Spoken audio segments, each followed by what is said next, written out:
Easy, easy. It's me, Garcia. We met at the gallery earlier.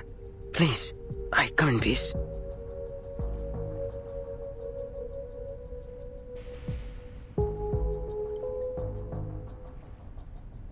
It's you, Octavia! The murderer herself! Please, calm yourself, Miss Recoleta. The jailer has already confirmed that she wasn't the one to fire at the idealist. The shot came from somewhere else in the room.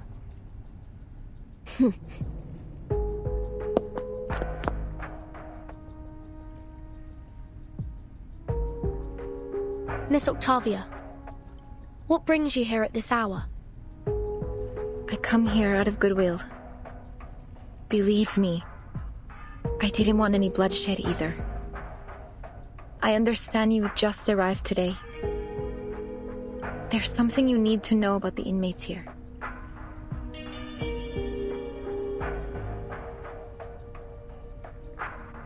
We're outcasts, rejected by society and literature, and our privileges are limited within these walls.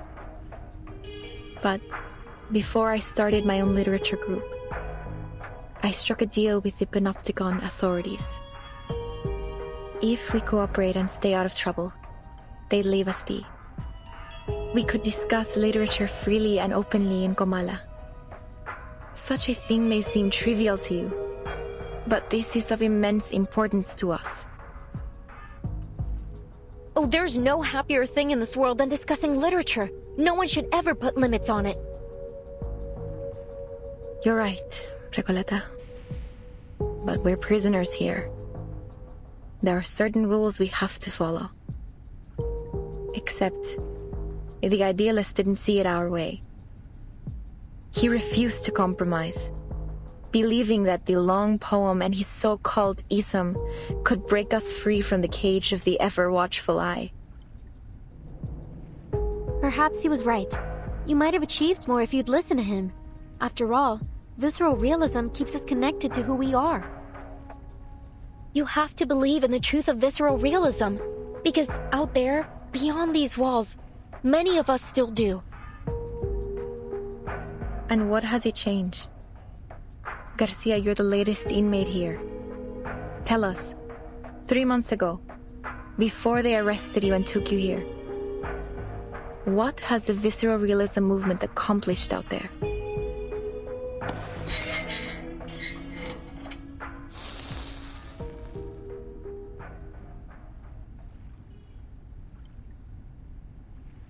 At first, it was revolutionary. Young poets joined in droves. We held gatherings. And the literary world seemed alive again. I was just a kid when the leading poets left the city. Everyone thought it was only temporary. But they didn't come back, and nothing has happened since. No one says it, but we all know. Visceral realism died in 1977. No, not for me. It's not dead as long as people still believe in it. I believe in it.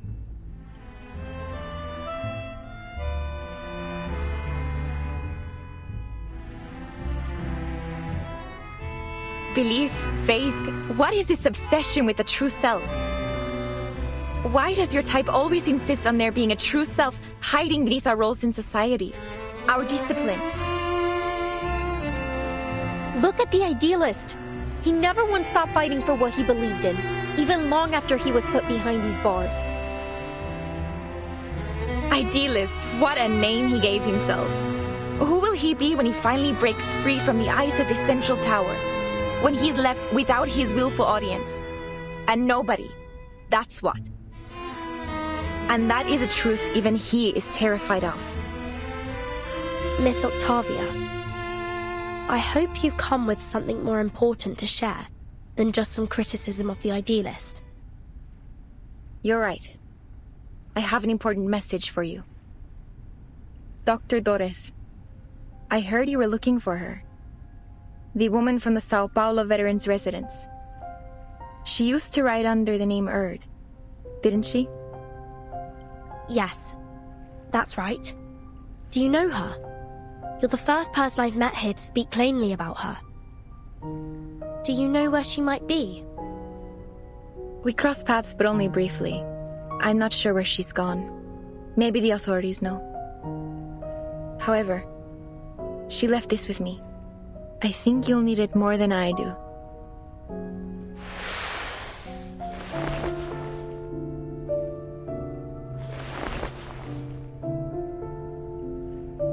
We have other matters to attend to. I'll leave you to your business. Garcia, shall we?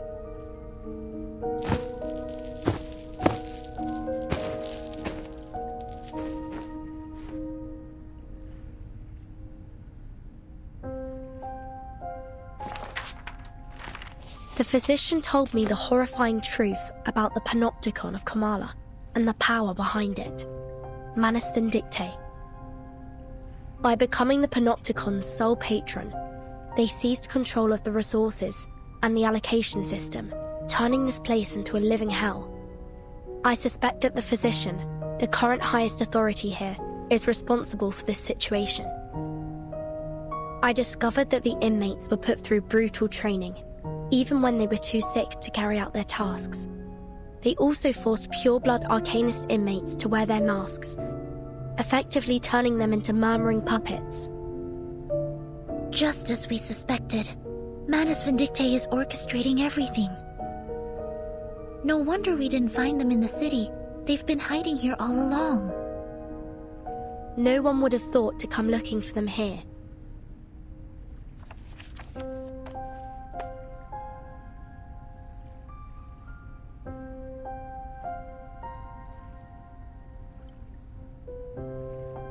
But why would Miss Octavia bring this to us? What's in it for her? Do you think she's trying to mislead us, Timekeeper? Maybe. But the handwriting in that notebook is most certainly Erd's. If she's leading us astray on purpose, why? Miss Recoleta, what do you think? Could she be Aleph? Not a chance. Haven't you seen how she denies everything beautiful in the world? Aleph would never be so biased. No. Aleph is like a mirror. He reflects both light and shadow. But, Octavia, maybe she hasn't looked at the shadow within for a long time. I know that look on her face. It's the look of a writer. I've seen so many like her during my trip. The faces of a lost, struggling generation.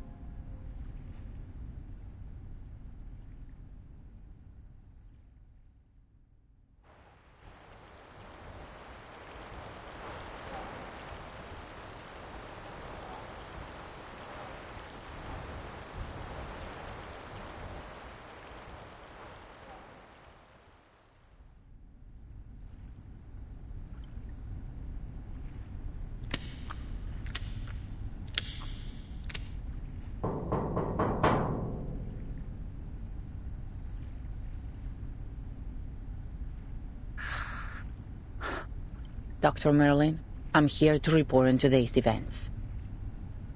Come in.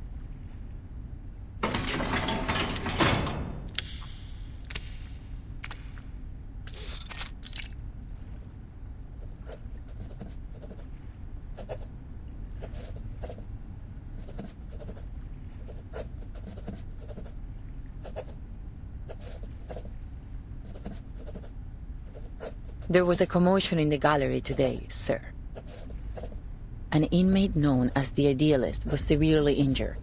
The inmates nearby said he lost consciousness from blood loss. However, after we put everyone back in their cell, the Idealist was gone. I made a sweep of the grounds, but there was no trace of him. It's possible that he regained consciousness and went into hiding. I'll perform a full search tomorrow.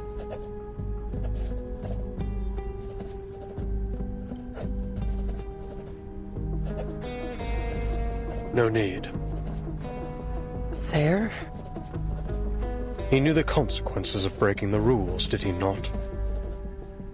Sir, With all due respect, I think today's incident proved just how dangerous it is to let the inmates keep their weapons.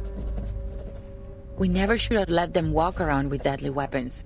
Even if we had to, we should have doubled the guards. We can't expect them to follow their own rules simply out of fear of the central tower.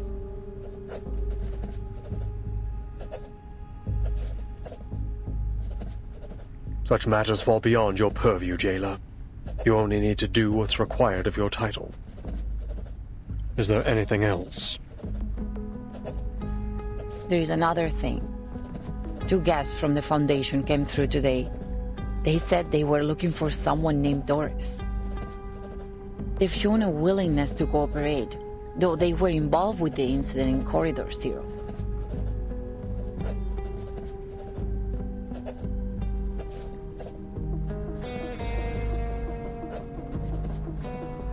Sir, there is one more thing. I told Miss Octavia we're short on rations, and she's adjusted the inmates' portions accordingly, but that won't last long. Manus Vindicte stopped providing supplies back in March, and Sino has collected all the prisoners they had previously placed in her custody. I just wonder why they have so suddenly withdrawn from Ushuaia and brought all the prisoners with them. I also noticed that we haven't received any orders from the government since Warden Tartuffe was transferred. In fact, we haven't had any communication with them at all. Sir, in frank terms, we're facing down a serious shortage of medicine, food, and basic supplies. At this rate, the Panopticon will soon be unable to operate.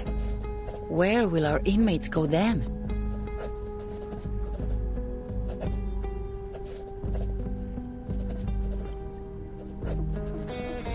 Can we ask the Foundation for help? They've sent their people here. Maybe they're interested in the Panopticon? I could arrange a meeting if you like. You're unusually talkative today.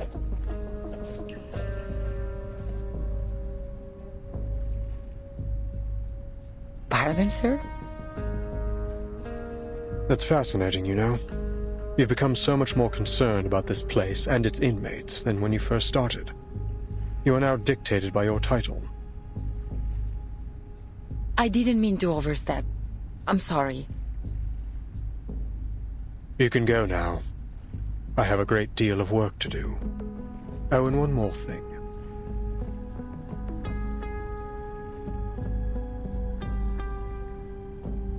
Make sure this month's Kamala Congress is held according to schedule. Yes, sir.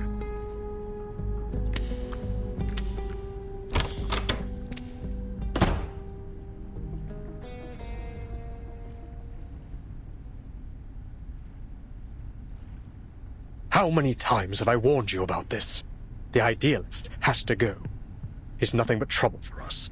You're too soft on him, Aleph. Look at the mess he has us in now. Calm down.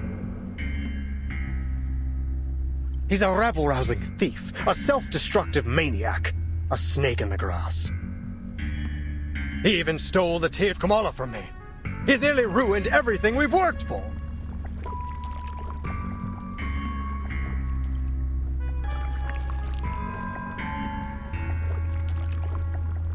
It's only a die, Merlin. It does nothing more than a die can do. You were there today. You saw what he did.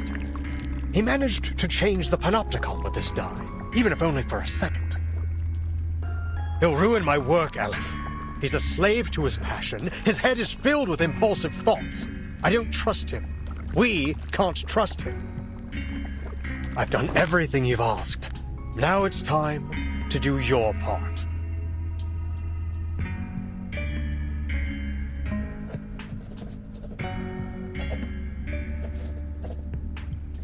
Time's ticking down. I can't afford any further mistakes. No one can be permitted to stop my experiment in the Panopticon. I'll prove it to them that we have found the path to the ultimate answer.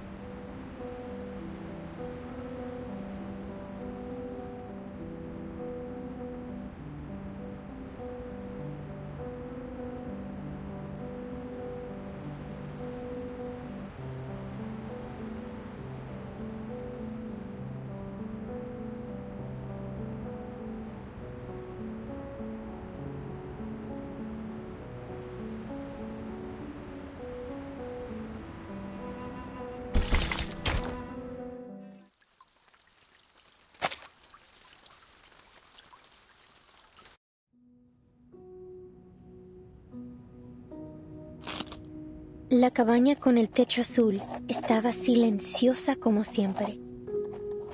En un sueño fugaz, la investigadora de paracausalidad descubrió la verdad detrás del dado de Babilonia. Examinó cuidadosamente los patrones ocultos, como un astuto astrólogo rastrea los movimientos de las estrellas. Lo que pueda parecer errores o accidentes no niega las verdades del destino. Por el contrario, afirman su existencia. Solo pregúntale al gran Heráclito.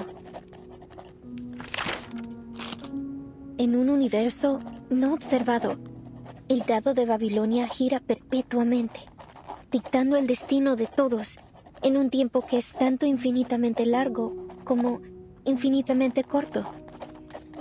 Mira, cerró los ojos. Respetaba la aleatoriedad de los números y el destino. Respetaba el juicio del dado. De lo contrario, se habría perdido sumisamente en los huecos del tiempo y bajaría para siempre como un fantasma en el olvido.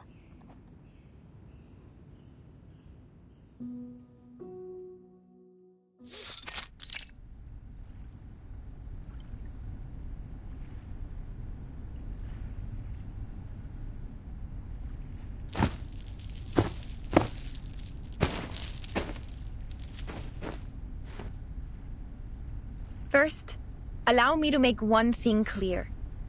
I had absolutely nothing to do with what happened to the Idealist yesterday. I swear it on my career as a writer.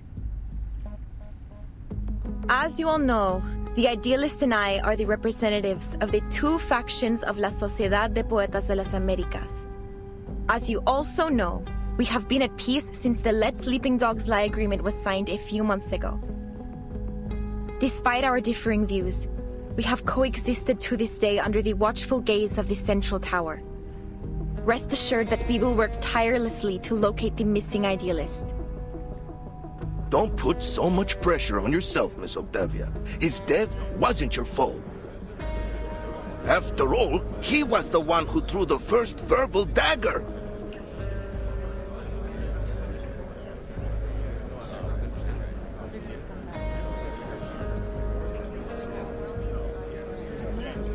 Show some respect, you morons. The Idealist is missing, not dead. I'm sure he'll show up in one piece before we know it. Better face the hard truth now, Roberta. Though, I have to say, it won't be easy for you to find a new leader as mad as him.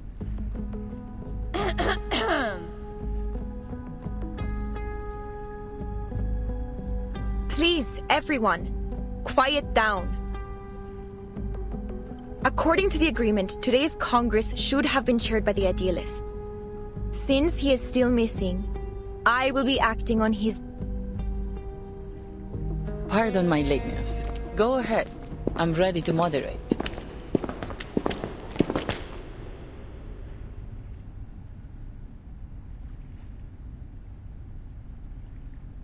Miss Ford, I looked over the incarceration and visitor records from the past 6 months. There was no mention of anyone named Doris. Then it seems only the physician knows the whereabouts of Dr. Dorez.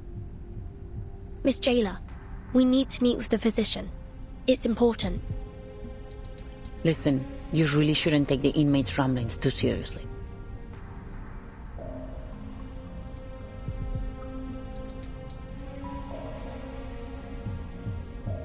But if it's as critical as you say, I'll make another request later.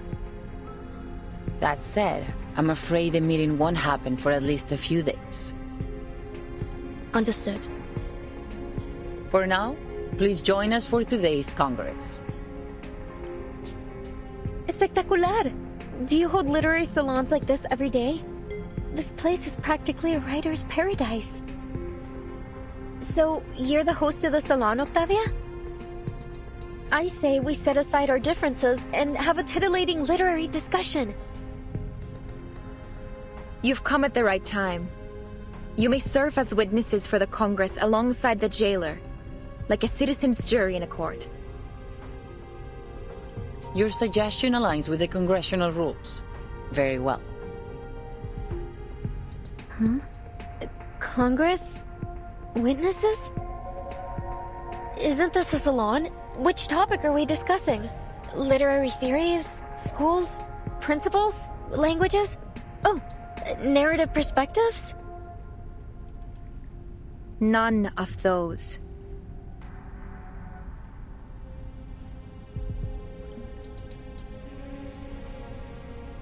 This Congress is about the randomness of fate, Miss Recoleta. Randomness of fate?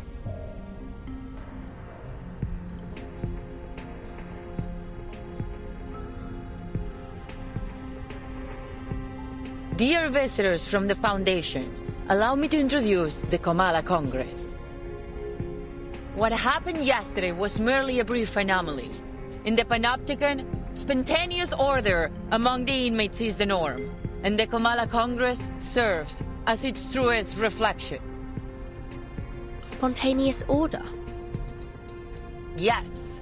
Through the Congress, the inmates assign and distribute medication, communal duties, and rest periods. They are entirely self-regulated.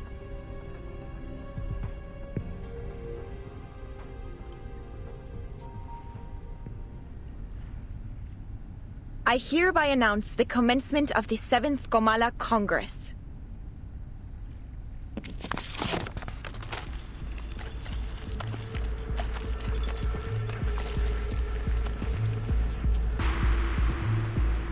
A cardboard box and...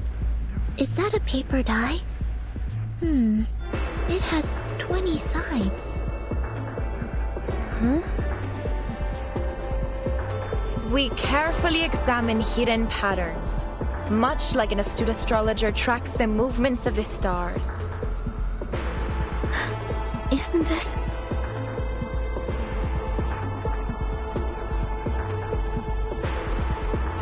Isn't this just like the Die of Babylon? The MacGuffin that weaves through the entire plot? The infinite symbiote of fate? And the symbol that compresses time into a shriveled circle? What may seem like errors or accidents doesn't negate the verities of destiny. On the contrary, they affirm its very existence. Just ask the great Heráclito. In an unobserved universe, the die spins in perpetuity. Dictating the fate of all in time that is both infinitely long and infinitely short?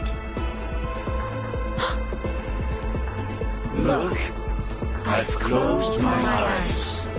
I respect the randomness of numbers and destiny. I respect the die's judgment.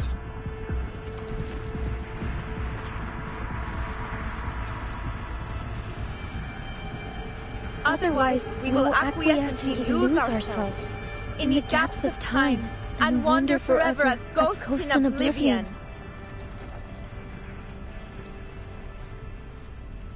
I don't understand what's going on. Oh, but the irony that I probably have more idea what's going on than anyone here. Miss Recoleta, this is all in your novel, isn't it? I'm afraid so. The recitations, the references to an astrologer and Heráclito, they couldn't possibly be just a coincidence. Then, could it be? Will they look to the die to dictate their fate?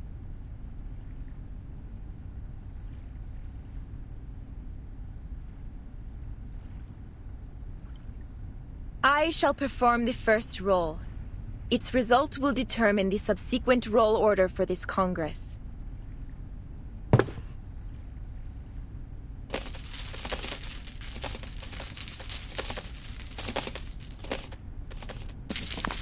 The result is 5. This check complies with the prerequisite conditions of the ruling of the die, and the standard roll order has been established. Inmate Jose, please come forth. You are the first in the initiative order. Therefore, fate's judgment shall fall upon you before all else. Me? Okay.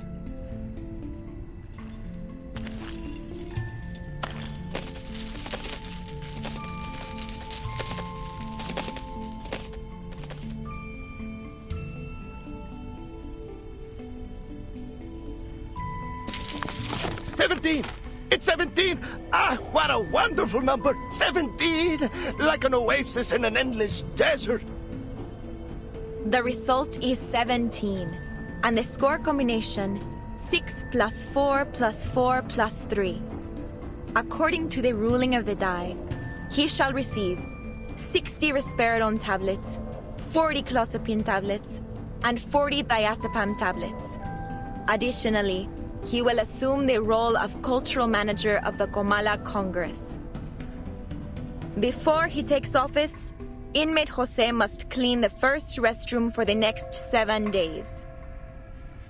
Wonderful! I'll gladly clean the toilet.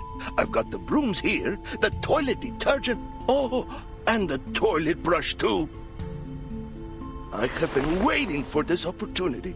As cultural manager, I will speak with every inmate and complete the Comala memoir, finally capturing the moments when literary sparks ignite and explode. Next is inmate Eduardo. Please come forth.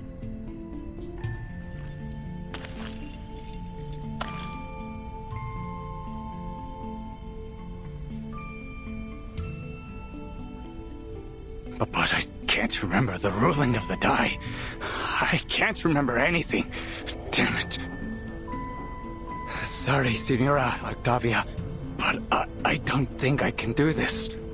I didn't get any medication in the last Congress. I've had multiple episodes. It's like my brain's jammed or something. It's all right, inmate Eduardo. It's easy. You don't need to know the rules to roll the die. Give me your hand, I'll help you.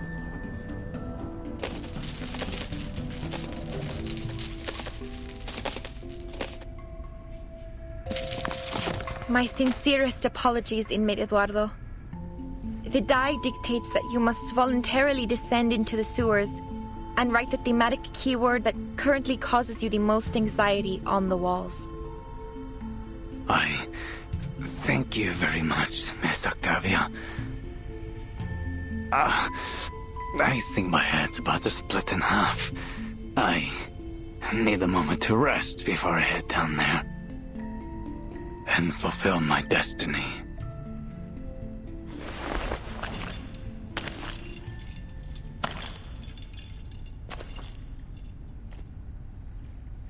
Jailer, are you really letting them make every decision with the roll of a die? Eduardo is clearly in a much more dire condition than Jose. The medication should have been given to him. As I said, this is how the inmates of the Panopticon maintain order. The physician periodically provides medication, food, and other necessities, and the inmates distribute them in this spontaneous and efficient manner. Neither authority nor violence is involved in this process. This is what sets Comala apart from all other custodial facilities. Is that it? You abdicate all agency to the roll of a paper die and call it the randomness of fate? What kind of sick joke is this? Please calm down, Recoleta. This is the method that the inmates have collectively decided to recognize. They're prepared to face the possible sacrifices that it brings. This isn't about you or me. It's not our place to interfere with a procedure that has been proven both pragmatic and effective. My duty is to assist the inmates in maintaining order through the methods that they have established. And yours is to witness their self-governance, not judge it.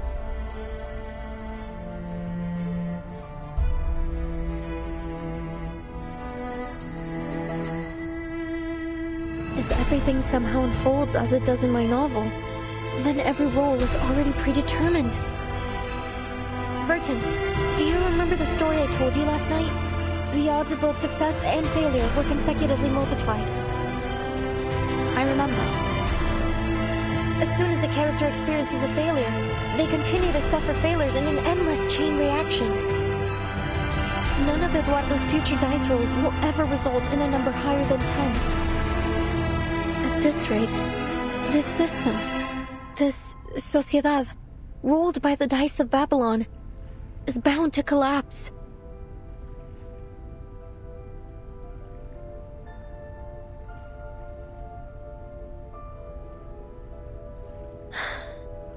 Eduardo will never receive any medication. The moment he writes the keyword on the wall could very well be the moment he spells out his own death. No, I can't let this happen. I have to do something.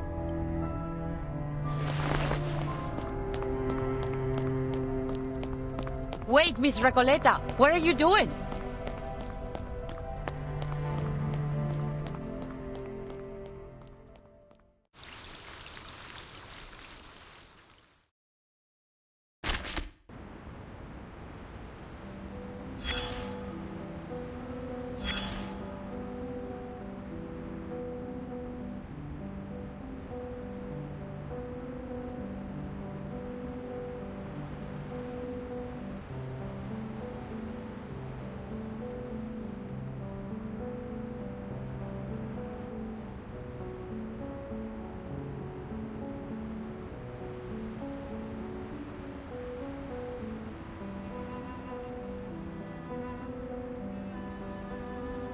Few soldiers would that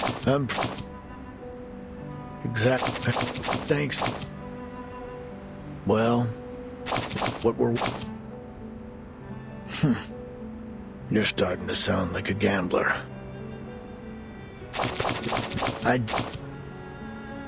Haven't I always? It's just that today the die rolled a peculiar number.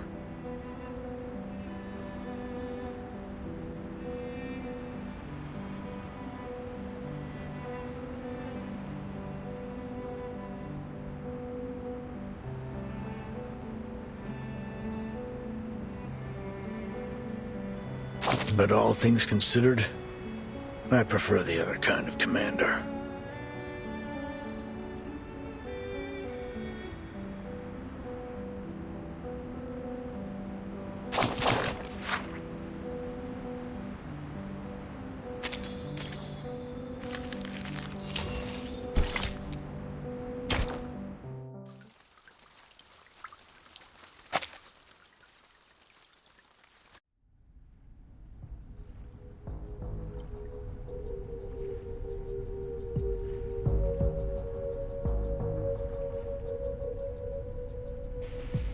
Miss Recoleta, as a witness to the Congress, you have the right to express your doubts calmly. Listen, you...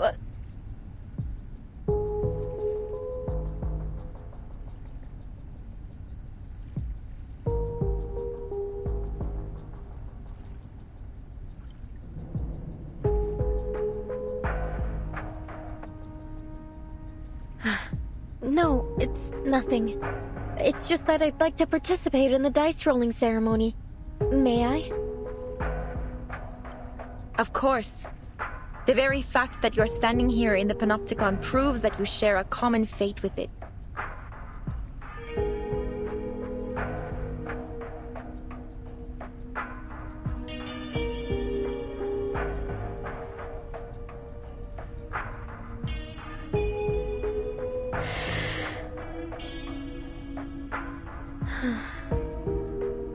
It doesn't matter when I roll the die, since the rolls are simply a reflection of the randomness of fate, right? Precisely. Then I'd like to perform my role after the 27th inmate. Is that all right? As you wish, Miss Recoleta.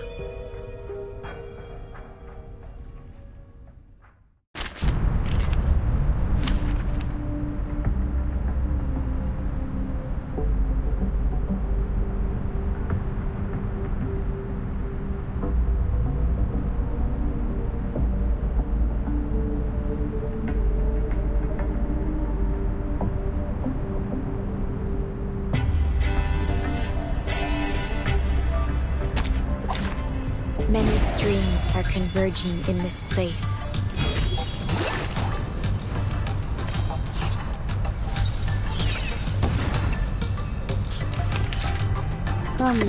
En todos los momentos, The tremors of fate. 通幽的威，莫运虚无。 Mis aliados la verdad.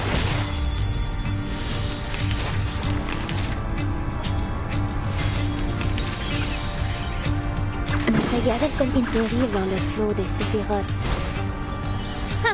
A truly villainous moment. Do I have to do this? Pray, caught in the woven net.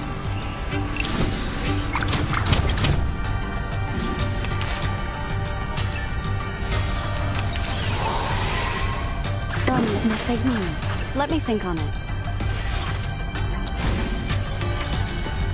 The overflow of the Sephiroth. Cosmología, filosofía clásica, el fundamento del mundo.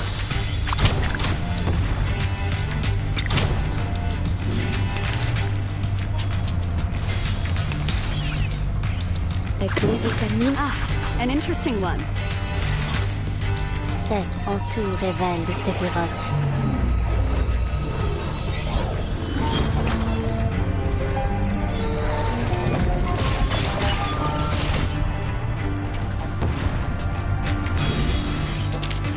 Voilà donc ceci. Atteindre la fin. Non la prophétie, mais par mes propres mains.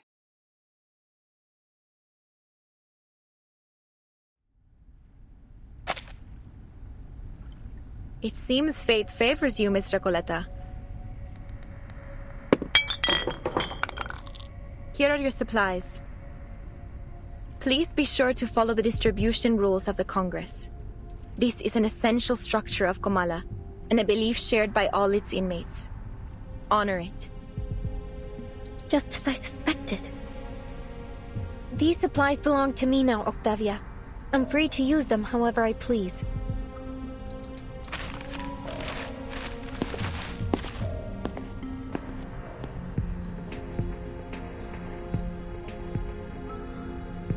Here, Eduardo. Take them.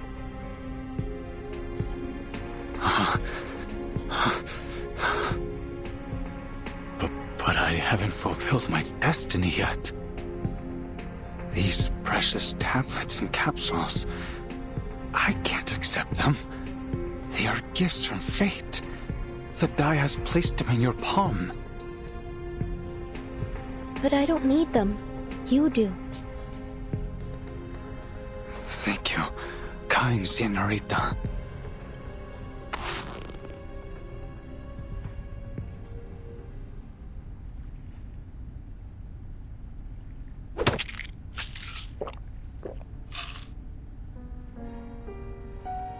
Eduardo, what's wrong? Are you taking the medicine right now? There's no need to rush. There's plenty of it. You can have it all. Por Dios, Eduardo! How could you squander fate's gifts like this? Kind señorita, please, give me the medication. I need it more than anyone else. No, I'm the one who needs the most. Give me the medication. I beg of you. With the protection of these amulets, I might finally be able to get a peaceful night's sleep.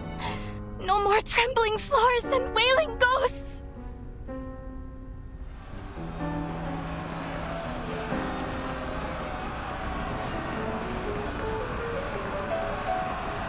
Enough! Enough!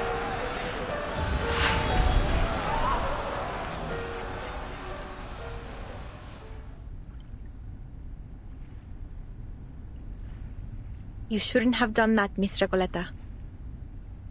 Your ignorant generosity could shatter the very basis of our survival.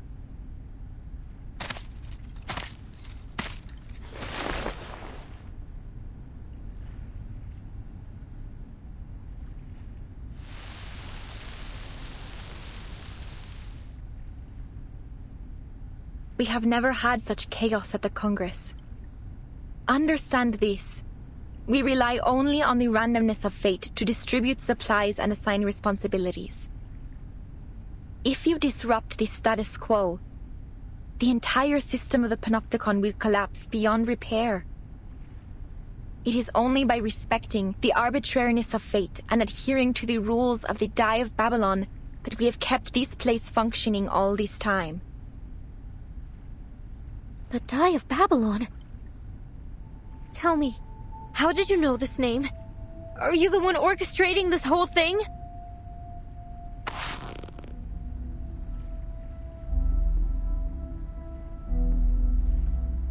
¿Podría ser? ¿Eres Aleph? Tal como sospechaba Verdun?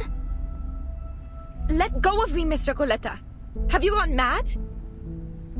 The roll of the die is absolutely random. I'm not orchestrating anything. Before the Congress began, I made an oath. I intend to keep it. Please, calm down, Miss Recoleta. I think she's telling the truth.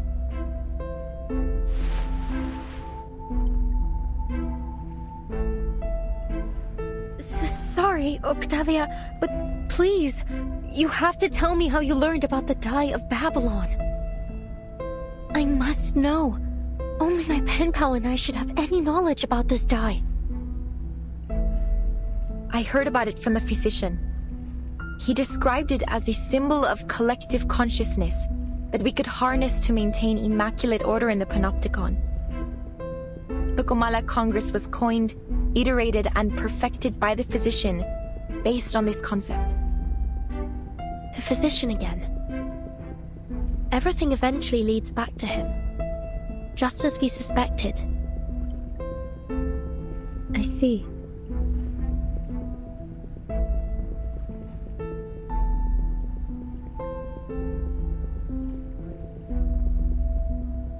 Jailer, we have to meet with the physician in person. Now. As I've told you many times, Dr. Merlin is too busy at the moment.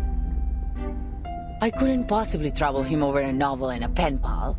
They are just fantasies. Couldn't you make an exception? What if they're not just fantasies?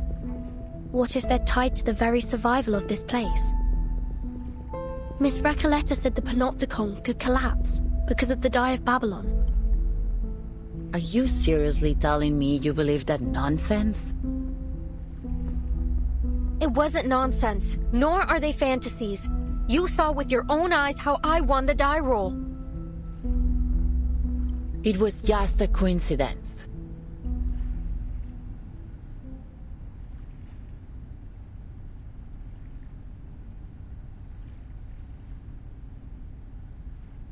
What if we present you with stronger evidence to prove it's more than just a coincidence? If everything in the Panopticon proceeds according to Miss Recoleta's novel as she says, she should be able to predict what happens next, including the roll results of the absolutely random die. That's right. The Die of Babylon isn't random at all. It's nothing but a supercilious fraud veiled under the guise of fate, and an actor of the inescapable loop of history. And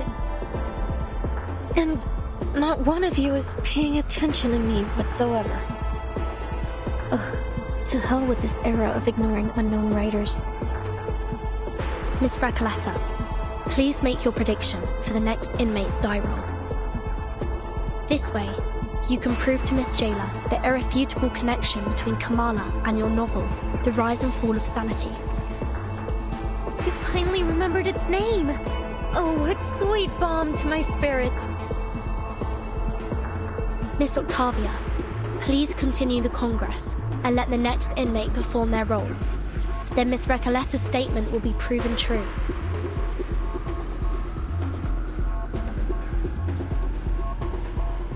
I appreciate the reminder. No matter the interruption, the Comala Congress must go on. Though not for Miss Recoleta's sake, of course.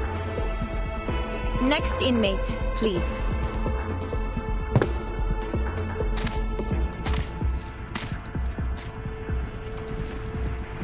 Hello, inmate Garcia. You know what to do. Of course.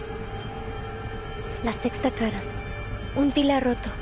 El flujo de la fortuna y la calamidad. So the result of the next roll will be a 6.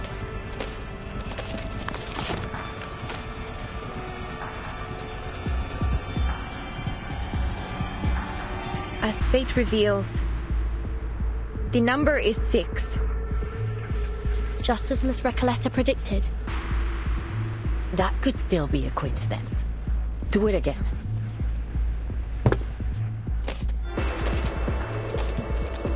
La 13ª cara. Una cadencia desconcertante, sin un verdadero principio ni fin.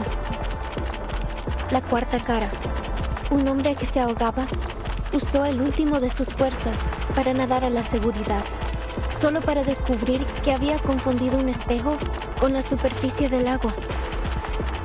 La 17ª cara cojeaba hacia el distante oasis, solo para que la débil humedad y la inquietante quietud revelaran cruelmente que era un espejismo. La 6ª cara, otro pilar roto con grietas idénticas a la última, confirmó la hipótesis de la investigadora de paracausalidad. Este lugar solía ser un edificio circular. Is that enough? I've almost finished the entire chapter. It's not possible.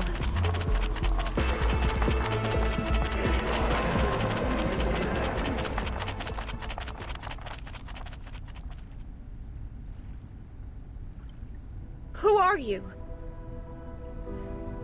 I'm sorry if this comes as a shock to you, but I did warn you, Octavia. Now it's proven. The Die of Babylon is anything but the so-called randomness of fate. Have you been sent here by some god? Or are you a hobby prophet? Have you brought this knowledge to save us? Or to shatter our beliefs? Our world?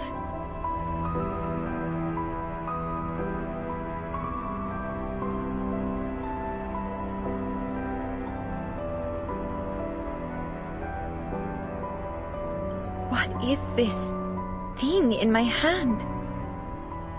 What are we? What is this prison?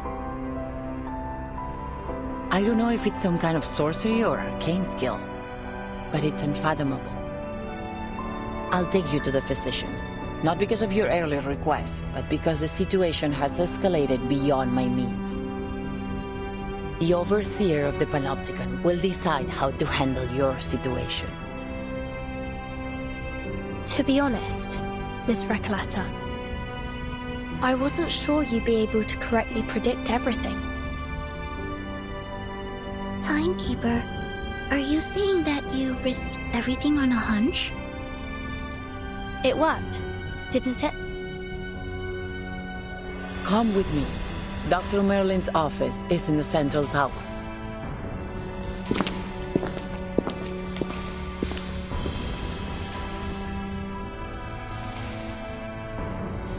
En la 6ª versión de mi novela, todos en el pueblo mueren a causa del dado de Babilonia. Porque solo la muerte puede cerrar el ciclo de la historia. Y carcelero, eres el empleado del banco, ¿verdad? Entonces, al final, también sufrirás un colapso como el empleado del banco, cuando se da cuenta de que él y el pescador de dunas son la misma persona. If all of this is tied to the rise and fall of sanity, then, as its creator, I will get to the bottom of this.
Wait here a moment. I'll report the situation and your request to Dr. Merlin. However, since he's always busy, I can't guarantee he'll agree to meet you, but I'll do my best to persuade him.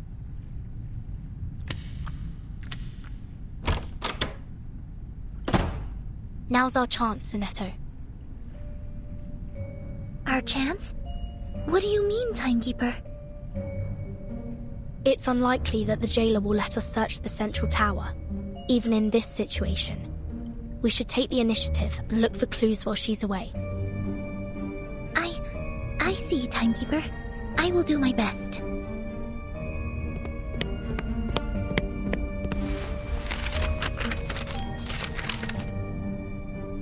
Thank you for your assistance, Miss Recoleta. Without your precise predictions, we wouldn't be standing here now. I haven't yet grasped the connection between the die, your novel, and what's happening in this place.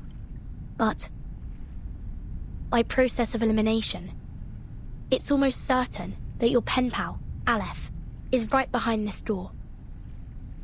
Sometimes I envy your decisiveness, Vertin. I'm sure many people have praised this special talent of yours. Are you all right? You don't seem as excited as when we first entered Kamala.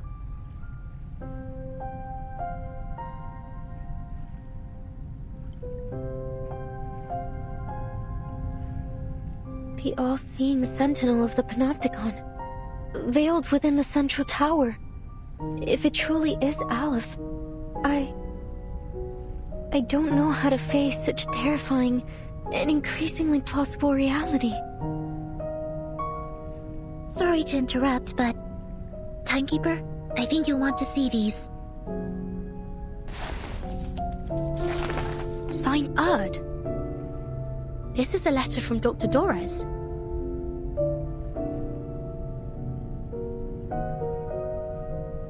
Her handwriting, it's as beautiful as I'd imagined. Who is it addressed to? Dear Mr. Aleph. Aleph? Looks like Dorez and Aleph are acquaintances. Or at least, they've had some correspondence. Dear Mr. Aleph, my apologies if this reaches you at an inconvenient time. I am Dorez, pen name Erd, an ordinary inmate of the Panopticon of Kamala. I write seeking your guidance, if you wouldn't mind offering it to me. I heard from the physician, Dr. Merlin, that... You have the answer to every question. A statement which has been echoed by the idealist and the other inmates. I have something I wish to ask you. What exactly is your role at the prison? Chief Warden? A secret backer? An observer who dominates the prison? Are you truly the supreme ruler of the Panopticon of Kamala?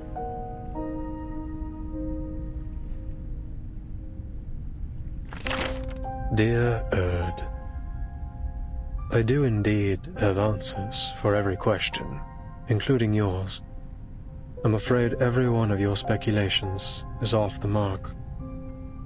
I am merely an inmate who chose to imprison himself here. And allow me to point out that your identity isn't as ordinary as you claim. Why is it that you, my fellow inmate and guest of Manus Vindictae, are so interested in Kamala? Dr. Dorez, a guest of Manus Vindictae.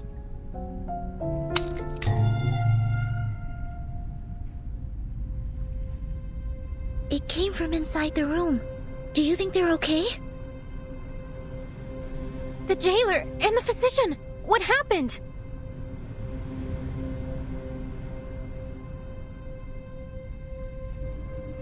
I'm not sure, but it could be bad. Come on, let's go in and see if they're all right.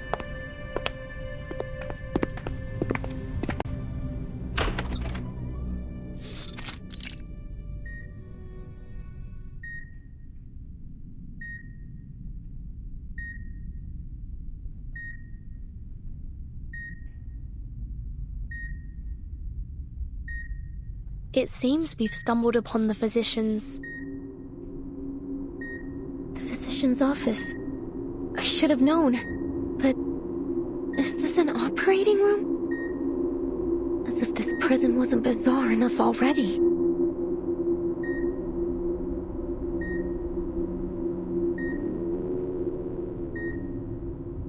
Didn't I tell you to wait outside? What do you think you're doing barging in like this? We were just worried about your safety, jailer. Enough. Get out of... Quiet.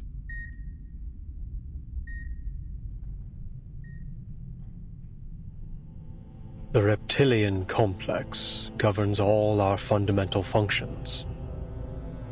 Our heartbeat, breathing, fight or flight responses, and our territory and hierarchy awareness. Our primitive ancestors, like reptiles and birds, followed such instincts to survive. Through millions of years of evolution, we developed the limbic system. This processes emotions and forms memories. It allows us to feel fear, sadness, anger, joy. Our behaviors are given meaning. Now it's the neocortex that makes up more than 2/3 of our total brain volume. Language, perception, logical reasoning, abstract thought. This is what forms the complexity of human nature. We read, create, perceive. We try to understand both the world and ourselves. We are forever setting goals, one after another. And all this, these multitudes, happens within the confines of the skull, in the tight folds of the crowded cerebral cortex. Is he performing surgery? Such a delicate and elaborate organ. Were it unable to forget, what would come of it? Can this space, no larger than the palm of my hand, truly accommodate dozens of people at once?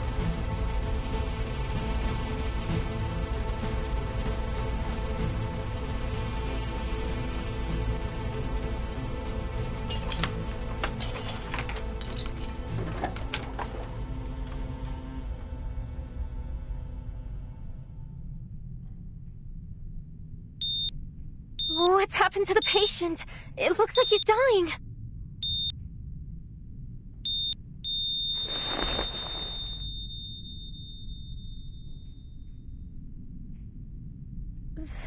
¿Fracasó la cirugía? Nonsense. The surgery was a tremendous success. I have erased his debilitating hysteria and restored order to the Panopticon. What are you trying to achieve by barging in here?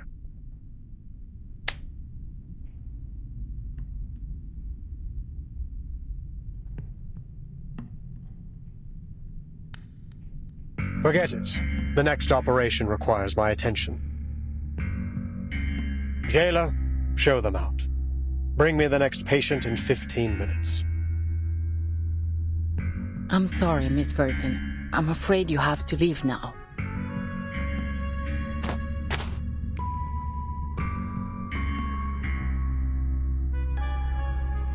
Please, just let us speak with you.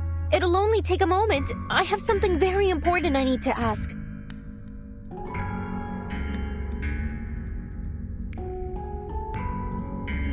Important? Nothing is of greater importance than my experiments in the Panopticon, outsiders. To ensure they continue, the stability of time and schedule is absolutely paramount. Experiments in the Panopticon? So you really are the controller of the prison, then? Controller? What an outdated notion. Superficial, really. The Panopticon has no need for such power, regardless of who occupies the central tower, or even if no one's there at all. Every inmate is both the observer and the observed, both wielders and subjects of power. Achieving such a state requires no physical or violent measures. The structure of the Panopticon itself is the mechanism which sustains it. Kamala is simply a manifestation of this model. Once I confirm its feasibility and adaptability, this model can be applied to any functional setting with only minor modifications. So far, it has proven to be far superior to any current system of governance in our world.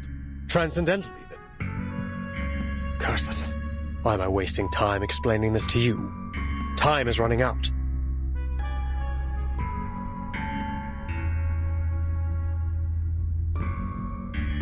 Dr. Merlin, you keep mentioning time. What exactly do you mean by that? Really? You need to ask? Even those oily-headed lunatics know it. The end of this era is imminent, is it not?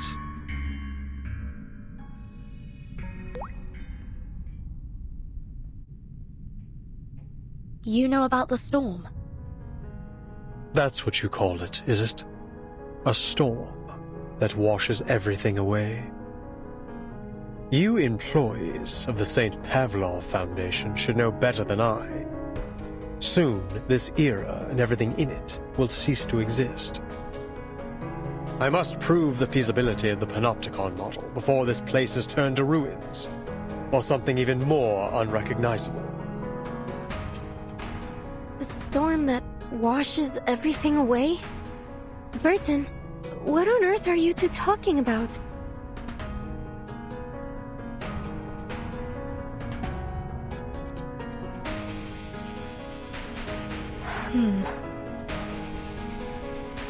No one can predict the era to which we will be reversed. I have seen the eras change time and time again. The transformation of this place, over and over. But no matter which era each of these 9 storms, as you call them, has taken us back to, Cordeismo continues to plague this land. Dependency theorists, martyred revolutionists, I've seen them all. You, young writer, are no different from those intellectuals who were swept away in the rain. There is no romance in this era, only the repeated cycles of madness and brutality, an endless, meaningless struggle. Only in this forgotten corner can we momentarily escape the plundering of the marauders and the chaos they unleash. Although it won't be long before this place is looted by those oily-headed lunatics. Just as it has countless times before on this land as rich as silver.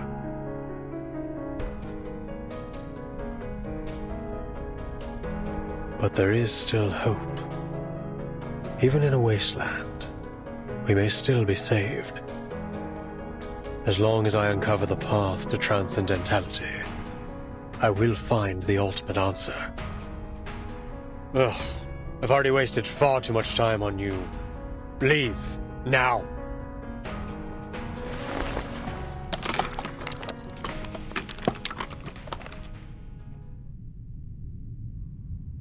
You heard him. Please don't press things any further. All right, Senor, I get it. Obviously, you don't want to discuss my novel with me anymore, so I won't insist upon it. All the letters we wrote to one another, all those inspiring revisions and suggestions, I guess they meant nothing to you.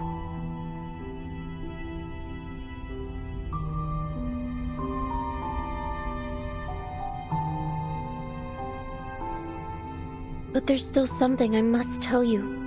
Jailer, could you please allow us a private conversation with the No. With Aleph.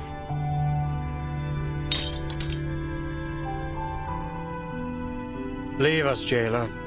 I'll spare these outsiders 5 minutes.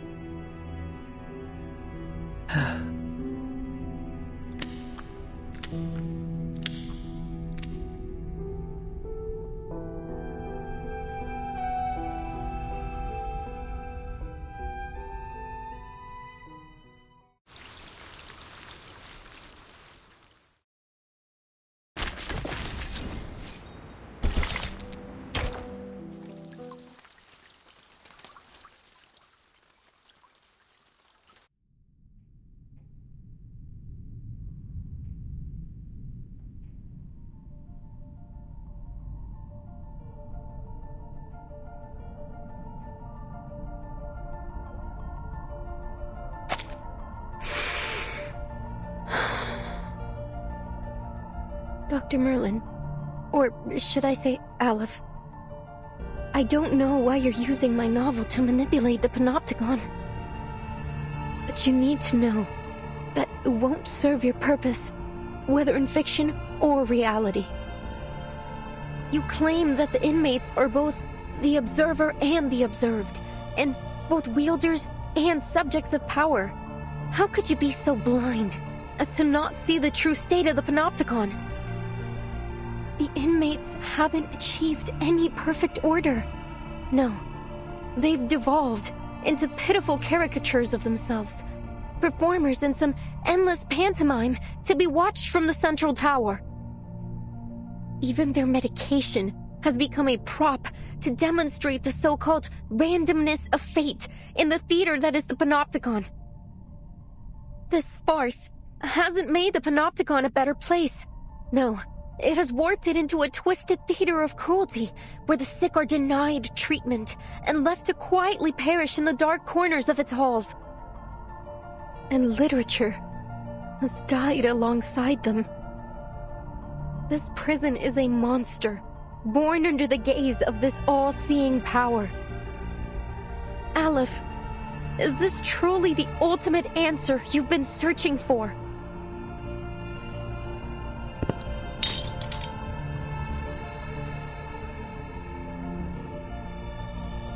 What? Are you suggesting that this is the answer I've reached? That my experiment has been a failure all along, and I've been too blind to see it? No, impossible. Foucault's theory is flawless.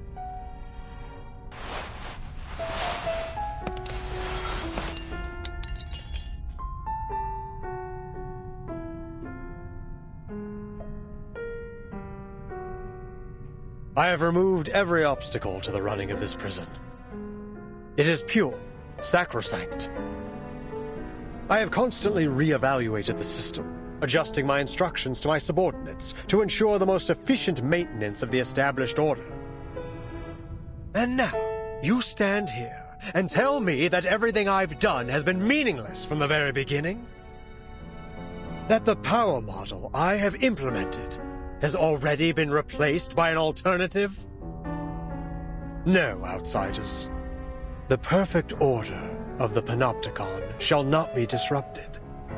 I will not be swayed by your lies. This facility is superior to all others.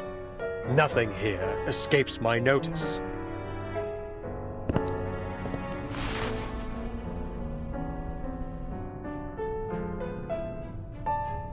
That said, it isn't easy to work a miracle, as we all know. I shall personally verify it, all myself.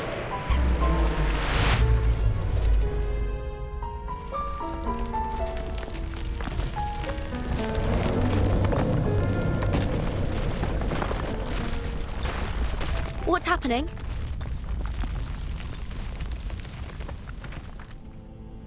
Visitors from another era. You have come here with plagued ideologies in an attempt to break the subtle balance of the Panopticon. But did you not notice the tiles beneath your feet? The cracks and water stains on the walls, constantly changing right before your eyes. This room, the previous room, every room, you have blindly wandered through them, seeing them as nothing more than the building blocks of a monotonous labyrinth. But this place was not born from the chaotic imaginings of a madman. No, every inch has been crafted through the meticulous harnessing of order and power. Every wisp of spider silk drifting in the wind, every speck of rust on the gallery rail. Every detail of the Panopticon has been built by my own hands. With this ever-shifting die, concepts may be transformed into reality, and ideals into substance. I observe the movement of every entity, the passage of every second, The moment you entered this realm, you too became subjects of my experiment.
Many streams are converging in this place. Admit it. This is all getting out of hand.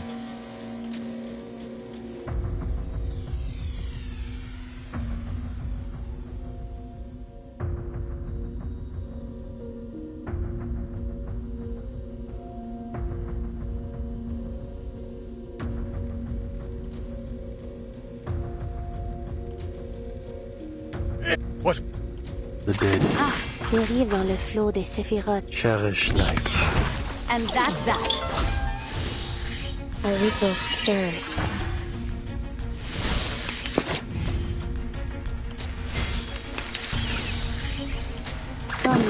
Doom awaits within.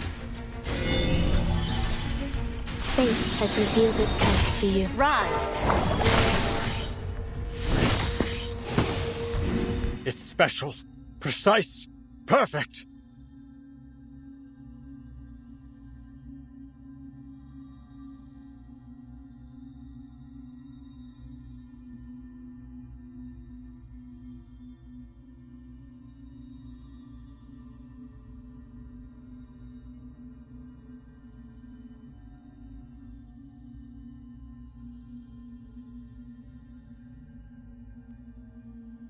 Why ill? No? Puzzlinga?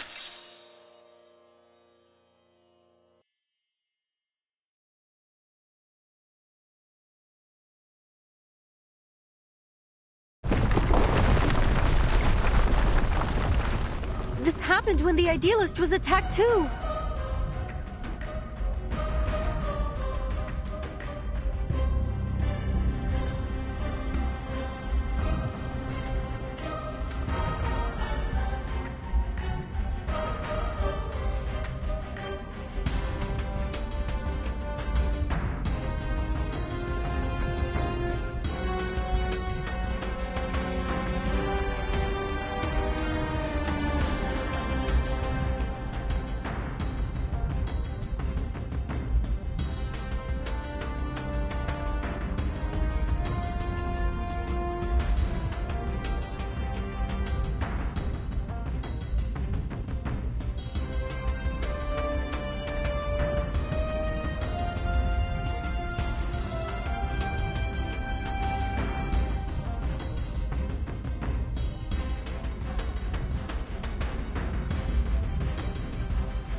To think we've been trapped in a prison fabricated by a dye all this time.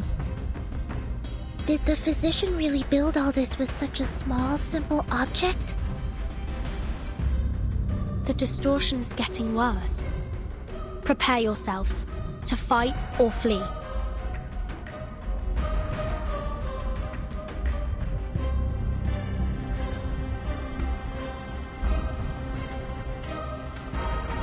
Please, Dr. Merlin, stop this! No. You're asking for the impossible. Power model of the Panopticon is destined to permeate all of society. Such insignificant interferences could never plunge it into chaos. But it already has, Merlin. You failed. I have not failed, as long as I keep the prison running.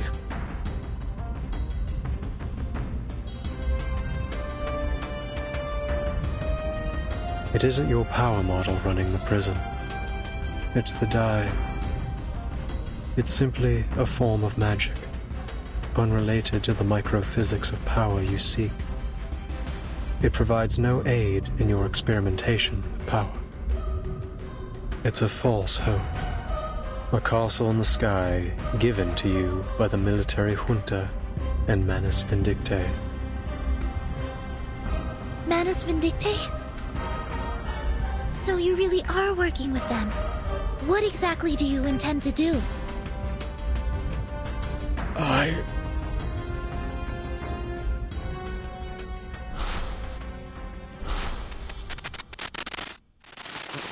Then I've also failed. I've ended up a pathetic fool, lost in the chaos of reality. Just like the idealist chasing visceral realism, Paracelsus seeking the fountain of youth, and Zahir obsessing over the one-sided coin. When did it all start falling apart, Alan? When the doorknob loosened? When the prisoner's wounds started to fester? Or when the daily disinfectant concentration reached 28 milligrams? Or the crack in the second gray brick on the wall expanded to 6 millimeters? Or was it when Warden Tartuffe left Ushuaia with news of the Foucault Association's dissolution? This place should have been the ideal ground for psychoanalytic practice. Why did they halt all research, all discussion? We've been abandoned, haven't we? By eras old and new. We designed and have maintained everything in Kamala, right down to the smallest details. But it is these details that trap you. And as the bars close around you, you are losing your name, Merlin. And you're becoming a physician, a man forever imprisoned within these walls. I don't understand. All these false eras are like a dreadful novel with no conclusion. Trying to find answers within such things is, in itself, a mistake. Much like them, you are destined never to attain transcendentality.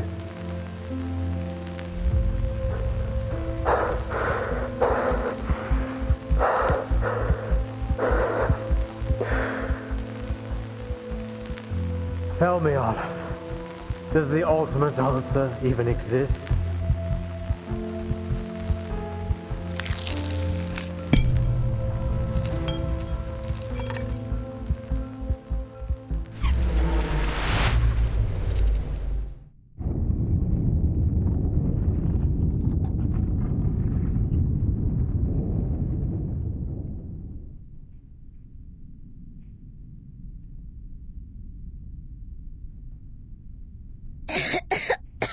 Timekeeper, are you alright? Yes. And you? And Miss Recoleta? Are you okay? Is Recollector?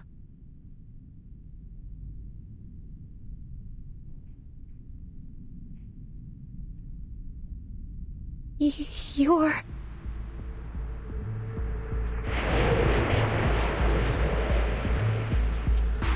The word utopia derives from Greek. It means no place. People cannot understand the structure of the labyrinth, yet they continue to follow its paths. They cannot comprehend the mechanics of fate, yet they believe in its jurisdiction. As if, by doing so, everything will naturally fall into place.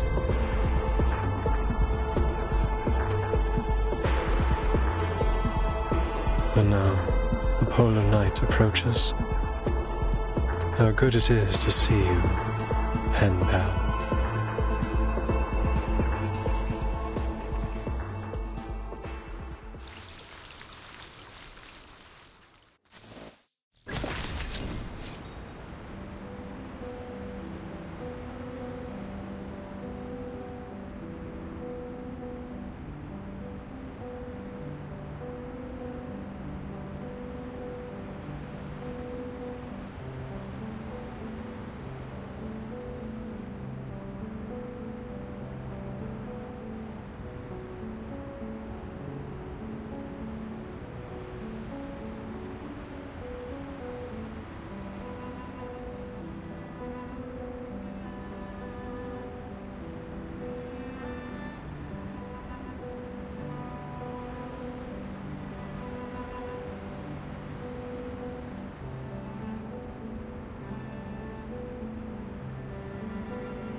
Where did the physician go? Wait.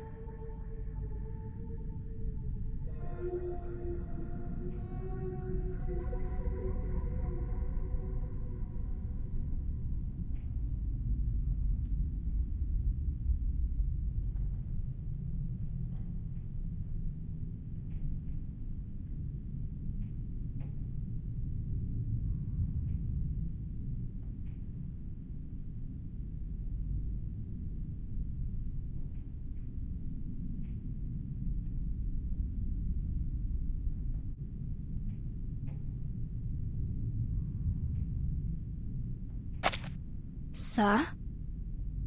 Are you?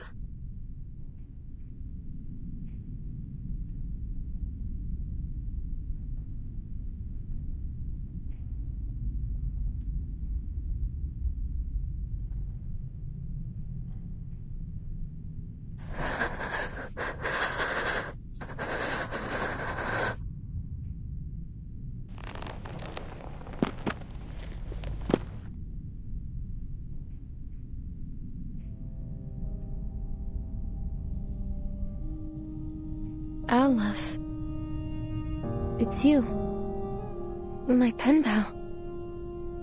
You are, in fact, in Comala.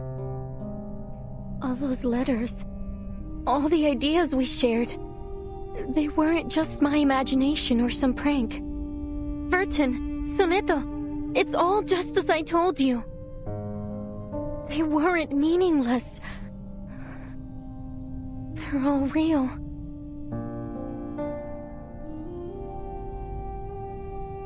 So, sir, are you Aleph, the ruler of this prison? Are you the one controlling the panopticon with the die? The one hiding Miss Dores's whereabouts? What curious inquiries. Quite different from the last 2,666 questions I've received. My guests, you may call me Aleph, or by any other name, be it a symbol of God's oneness or a farcical epithet. I am merely one of the many prisoners who voluntarily reside here, a single letter in the alphabet of the Panopticon. A letter? The way you speak is quite different from Dr. Merlin. Still, I wonder what your relationship is with him.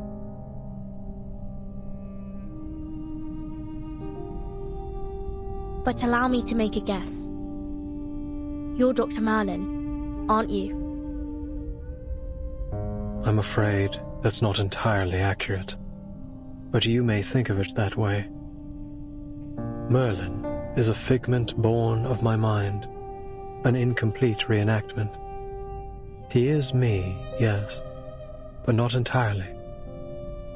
He, or rather they, failed to find their answers.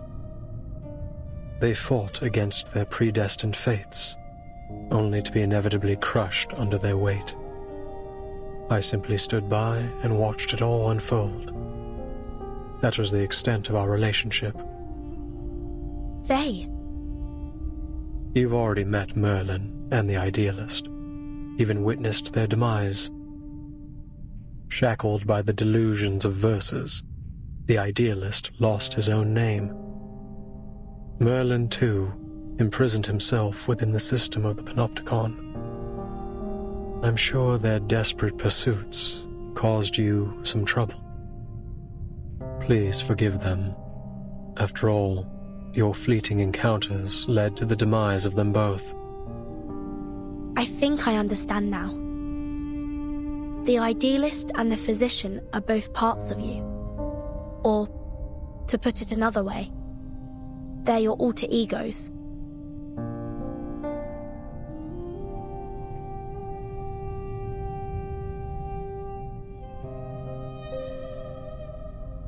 The physician mentioned Manus Vindictae. What's the relationship between this prison and the Manus? Visitors from the Foundation. We all witnessed those eras perish. In 1977, not long before the fourth storm, I arrived in Ushuaia. Shortly after, some members of the National Foucault Studies Association reached out to me. But it wasn't just them. An arcanist organization called Manus Vindictae also approached me. Each of them wanted answers. They named me their advisor. You acted as an advisor to the Manus? The two parties presented me with a concept and a parable, respectively. A concept and a parable?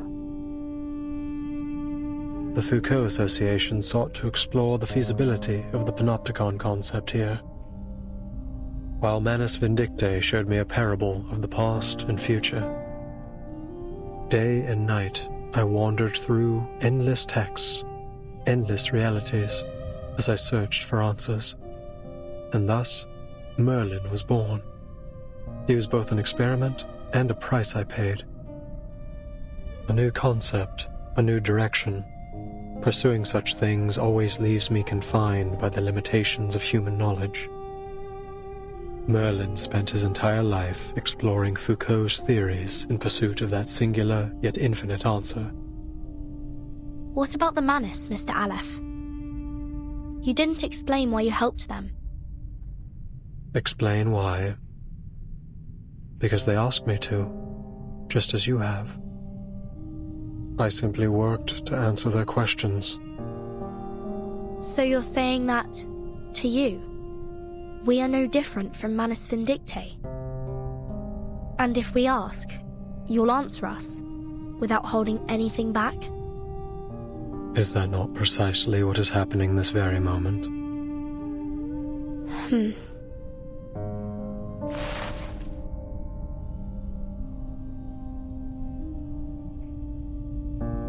This is what the Manus gave Merlin. A magical die named the Tear of Kamala. It was once a gemstone that belonged to a god. At the beginning of the century, explorers plucked it from an ancient gate they discovered in Antarctica. To the explorers' amazement, the gemstone could turn human desires into reality. So they cut it into a die, a symbol of fate, and used it to build a sanatorium, which was later transformed into the panopticon you are standing in right now.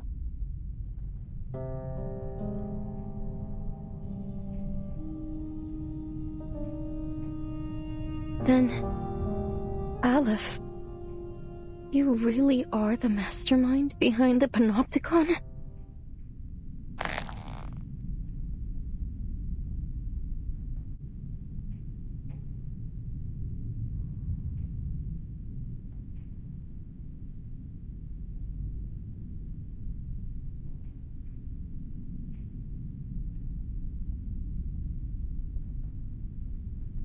You said Merlin used the panopticon to seek his answer. What does that have to do with my novel? I don't get it, Aleph. Why would you use my novel to manipulate this place? Roberta, Garcia, Octavia, Pablo, the jailer, everyone. Not one of them deserved to be trapped in a deadly loop in which everyone's fate is already predestined. They're just like the ghosts in Amalfitano, inescapably trapped within the ruins. Tell me, what is it you really want?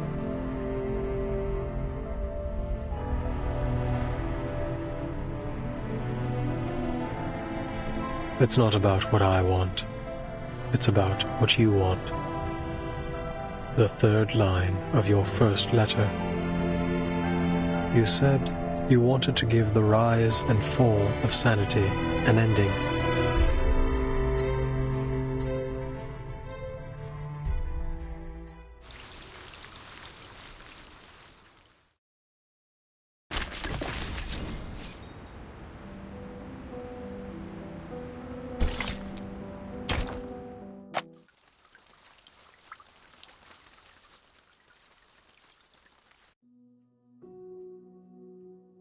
Los registros históricos del Dado de Babilonia aún se pueden encontrar en la biblioteca de la Universidad Santa Teresa. No. Una apertura como esta haría la historia demasiado ambigua.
En 1975, en el pueblo de Amalfitano, Sonora, México, ocurrió algo terrible y escalofriante en la cabaña con el techo azul.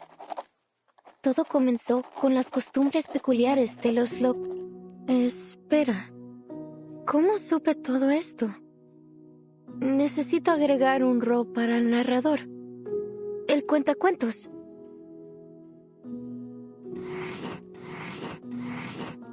Un poeta surrealista de México me contó esta historia.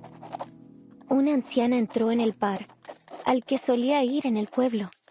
Al mismo tiempo, el empleado del banco también entró al bar, trayendo la noticia de que una corporación multinacional iba a construir una fábrica de jabón de galletas en Amalfitano. Espera, ¿empleado del banco? No sabía que había bancos en Amalfitano. Pero sí, tiene sentido. Los bancos comerciales son, sin duda, un sello del capitalismo. Gracias, amigo por correspondencia. Antes de convertirse en empleado del banco, era un defensor de las antiguas costumbres del pueblo. Era un pescador de dunas. Después de aceptar el destino otorgado por el dado de Babilonia, eligió dejar todo atrás. El triste y aterrador pueblo y los ciclos ocultos dentro de la infinita aleatoriedad. Oh, qué irónico. Pero también es realista. Ahora solo necesitamos un personaje contrastante. Un creyente en el destino. Una anciana tejedora se sentó en su antiguo taller, girando incansablemente su rueca, un regalo precioso otorgado por el dado de Babilonia. La tejedora ciega relató suavemente todo lo que había vivido. ¡Qué idea brillante, Aleph! Una tejedora ciega no podría haber presenciado el asesinato. ¡Fantástico! En ese caso, agregaré a un conductor de burros que es asesinado en este capítulo. Con cada una de tus sugerencias, la historia da un paso adelante. Gracias, Aleph. Pero todavía no veo ninguna señal del final. Es como si no importara cuántos personajes nuevos agreguemos. Todavía falta algo en el pueblo desértico. Le falta una figura clave. Aleph, ¿qué debo hacer? ¿Cómo le doy un final a esta historia?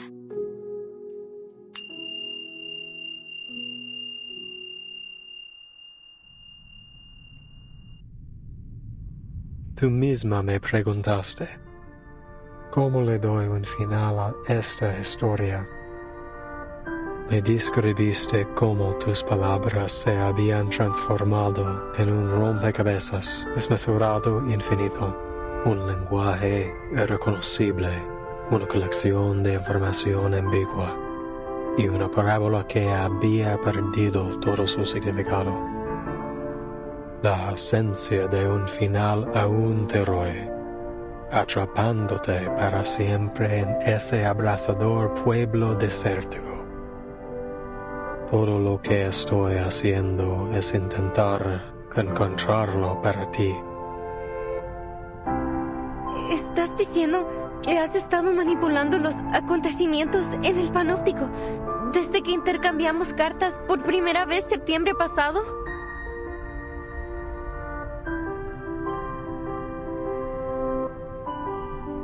Sí, cada vez que revisabas la novela, se hacían ajustes correspondientes en el panóptico. Reflejar fielmente las complejidades de cada detalle era clave para asegurar que la historia avanzara sin problemas. Estos ajustes los manejaba principalmente Merlin, a veces el idealista, y antes de ellos, Zahir y Paracelso. Cada vez 6 versiones de la historia del Amalfitano ya se han desarrollado en el Panóptico. Eso significa la rana aplastada en el barro, la vaca muriendo de vieja, el lirón cayendo al mar, el fantasma asesinado en el duelo y los cambios repentinos al dado de Babilonia. Todas las revisiones que sugeriste, todas las muertes, el caos y la locura, ¿realmente sucedieron aquí mismo?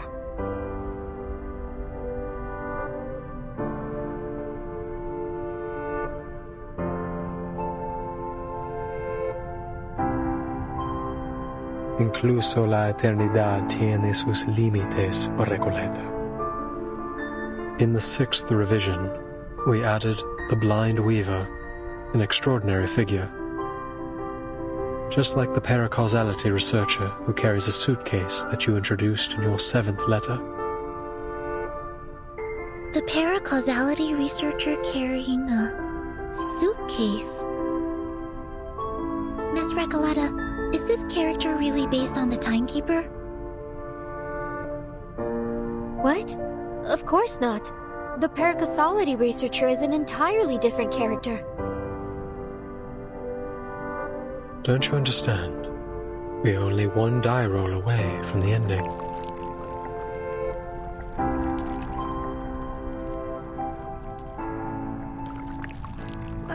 I don't. What on earth are you trying to do?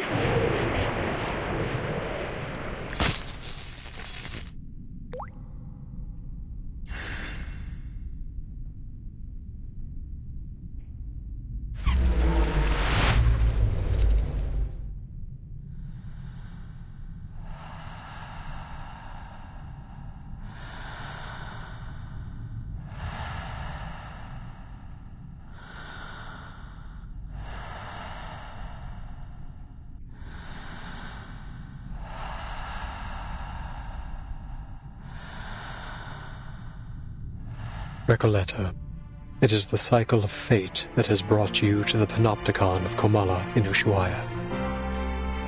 Now, return to the rise and fall of sanity. Return and become a character once more. You've been searching for its ending, but how could you possibly find it when you're no longer inside the story? I believe that this time, you will witness the grand finale with your own 2 eyes. No more sadness. No more loneliness. The answer you've long sought lies in the inevitable final row of the die. So, the jailer is the bank clerk, and Erd is the blind weaver. But what about Roberta, Garcia, and Octavia? They weren't even assigned roles. They were just playthings, helpless in the face of fate. What right do you or I have to decide what happens to them? To dictate their gains and losses? But they couldn't possibly understand such a thing, could they? To you, it's just a story. But to them, it is the manifestation of bittersweet destiny. Do you think hiding behind the guise of fiction absolves you from the reality that you've turned the Panopticon into a living hell? Yes. You're the only one who truly understands the rise and fall of sanity. Goodness knows how many manuscripts I sent out that never received a reply. I was so grateful to you for your replies, for understanding my novel. Those things were more precious to me than any sunrise over the Andes. Had I known that your feedback was created in such a way, and at such a cost, I would have preferred not to receive it at all. Don't you get it? Even if they don't understand my novel, the people I meet are still my friends. Whether we took a long journey together, or we simply chatted for a few hours. We formed an inseparable, miraculous bond. They're a part of me. How could you treat them like fictional characters? It's disrespectful to my work and to life itself.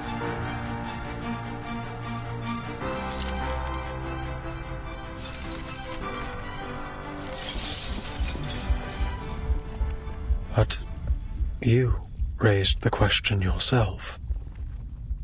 Why do you resist receiving its answer?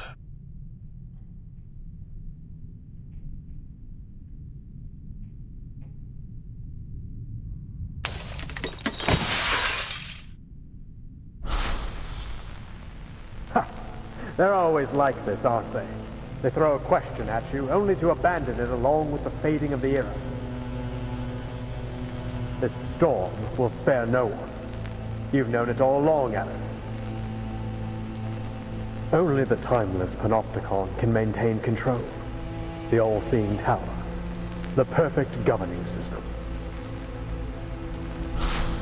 What a hopeless fool you are, Merlin. Haven't you heard what they say? There is no need to build a labyrinth when the whole world already is one. Your meaningless questions will be swept away by the tides of time, only to resurface on the shores of our minds once more. We've seen it happen, over and over again. Surely you've realized by now that the only true meaning can be found in literature. For over a century, literature has remained the singular, ultimate answer. This lonely cowboy is simply feeling lost at the moment. Spare us your ramblings, my dear. You're wasting our time. Enough.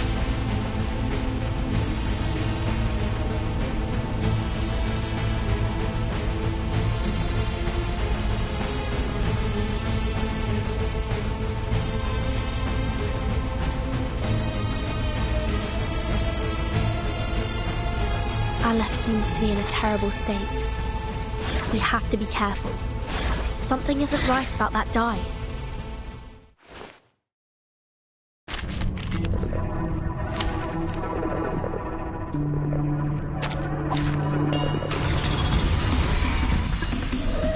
Many streams are converging in this place.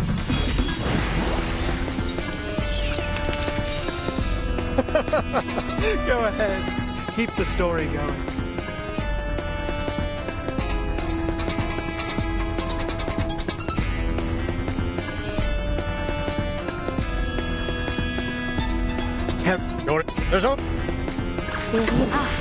Más allá del concepto mundano del tiempo, en la acumulación de laberintos, suéltalo todo una vez más. The tremors of fate. And that's that. In memory of death. Nuestro adversario es el tiempo.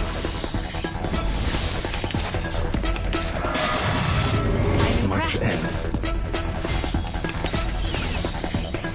El camino más allá, en todos los momentos. En la acumulación de laberintos, suéltalo todo una vez más.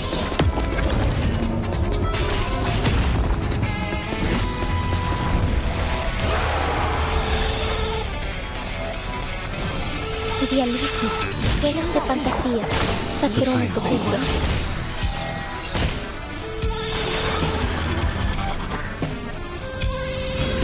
These explorations, these fractures, they're all failures, aren't they?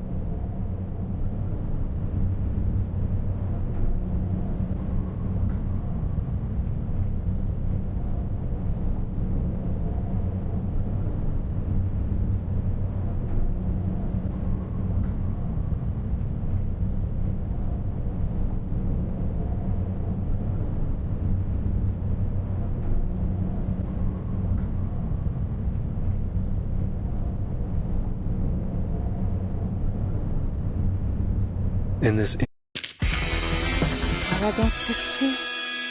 Atteindre la fin. Non la prophétie. Mais par...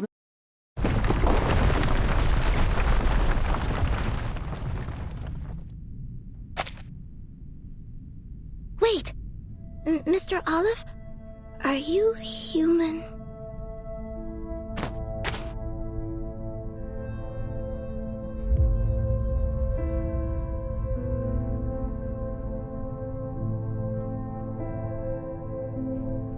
Please hand over the die peacefully. Mr. Aleph, please stop resisting. It's futile. Futile. Yes, it's all futile. The cage of rules, the ideals of literature, both are futile. Mere illusions conjured along the path to transcendentality. They all fear that they're nothing more than phantoms in someone else's dream. That reality will devour everything, including their very existence. That's why they drift further away from transcendentality. They couldn't break free from that false dream. None of them could.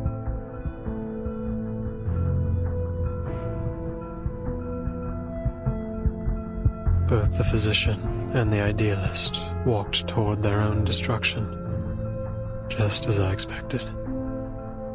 But your novel still has hope, Recoleta. Its ending hasn't been written yet. We cannot deny that it may be the answer to achieving transcendentality. You're not going to stop, are you? Not until you get your answer. Sinetto, we have no choice but to seize the die from him by force.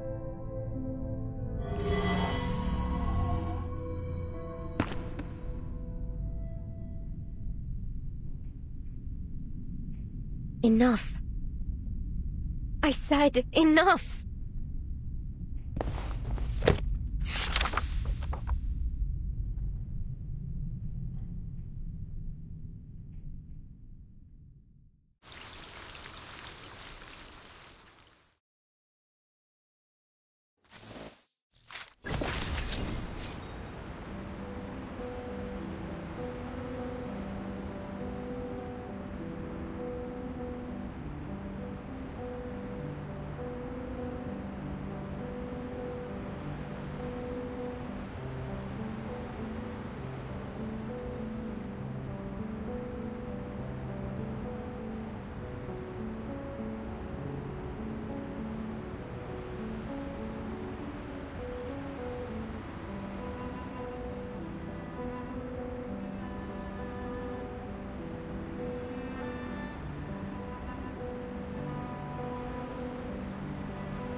I'm afraid we can't publish your novel in its current state, Recoleta. We look forward to seeing more refined work from you in the future. Ah, Senor Cruz! What a pleasure to see you here. I'm an editor from the Naranja Dulce publishing house. Could you spare a moment to discuss the copyright for the Bluebird? We're huge fans of your children's literature.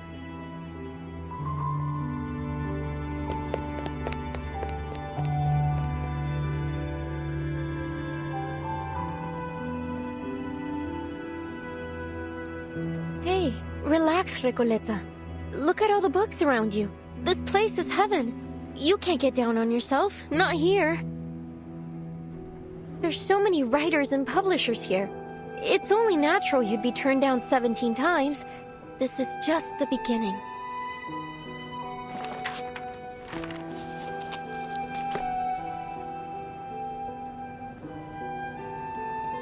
Now, which section should I visit next? Oh, this brochure might help.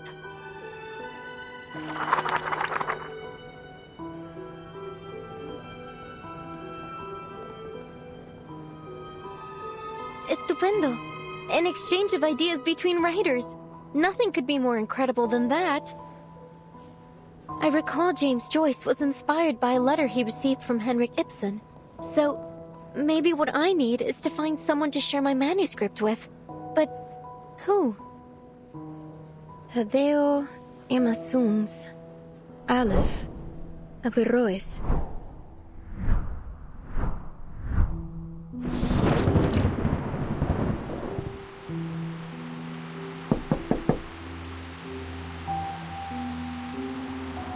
Oh, it's you, senor. Don't worry. I promise I'll catch up on the rent next month. Although I must say, this apartment's hardly worth the price.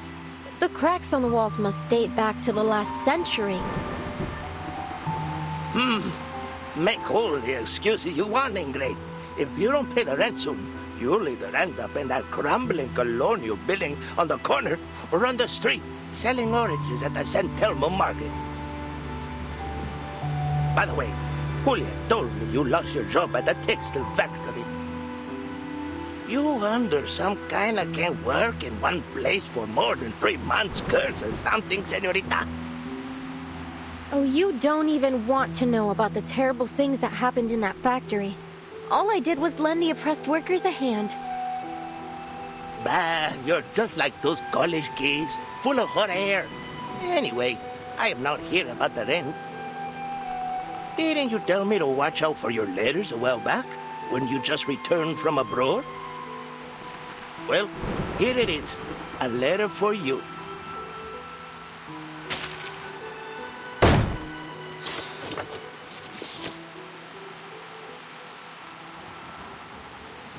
Dios mío!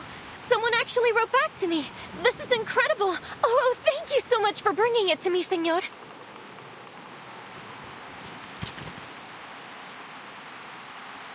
Dear Miss Recoleta, it's from, let's see, Aleph.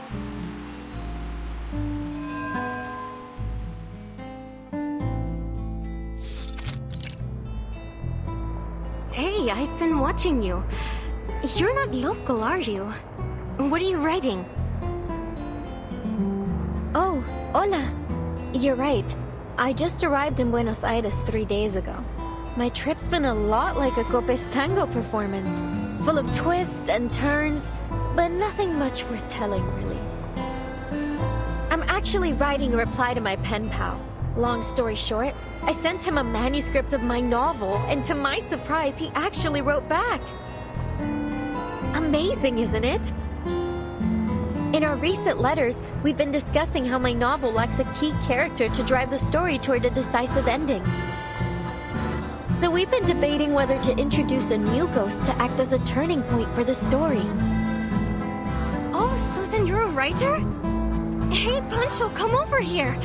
I found an actual real-life writer. What's the big deal? I wrote plenty of poems in middle school.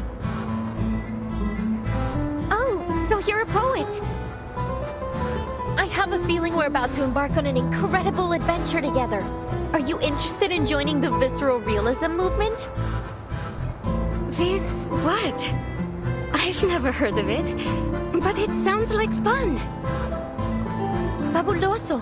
We have no time to waste. Once I finish this letter, you two must join me on a journey to Ushuaia. Ushuaia? The end of the world? Why the heck would we go to that icebox? Oh, don't be such a downer, Pancho. Just think of the fun we'll have, the breathtaking scenery we'll see, and the incredible stories we'll hear. Hein Maria, I'll deal with the cold if you really want to go so badly. By the way, could you tell us about your novel? Of course. I'll tell you all about it on the way. Now where to begin? All right, let's start with the cottage with the blue roof in Amalfitano.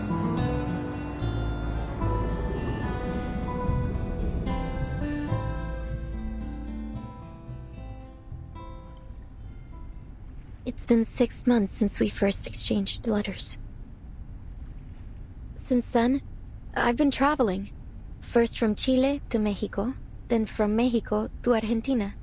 And I've never stopped writing. I'm not really sure what the purpose of my novel is. I just keep writing and writing. I can't stop. What power does literature hold? What responsibilities? Perhaps only by continuing to write will I understand one day.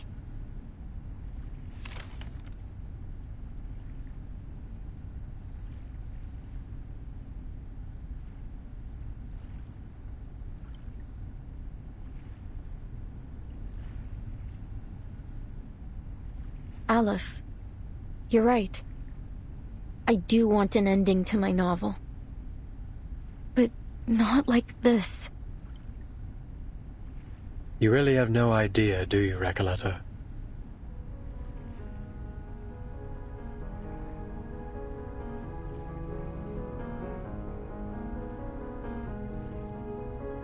The rise and fall of sanity is your story.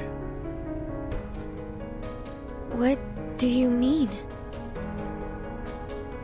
You are a ghost, wandering this forsaken land, still striving to create a miracle. You are a wandering poet, born in Amalfitano, the foolishly brave protagonist of the story, and the embodiment of the author herself. A reflection, yes. The author, no. You are simply a figment of her imagination, a manifestation of her dream to wander. Have you not realized it? The literary pursuits and romantic adventures you described, they are merely faded memories from 1975. The poets who joined the visceral realism movement with you left Latin America long ago. Faded memories. As for the novel, it's yours now. A story you're writing. A story about yourself. Your departure has turned Amalfitano into a ghost town. The characters have lost their connection to you. They're gradually fading away. If the novel is destroyed, you too will cease to exist. Wait. This is... Miss Recoleta? Is what he said true?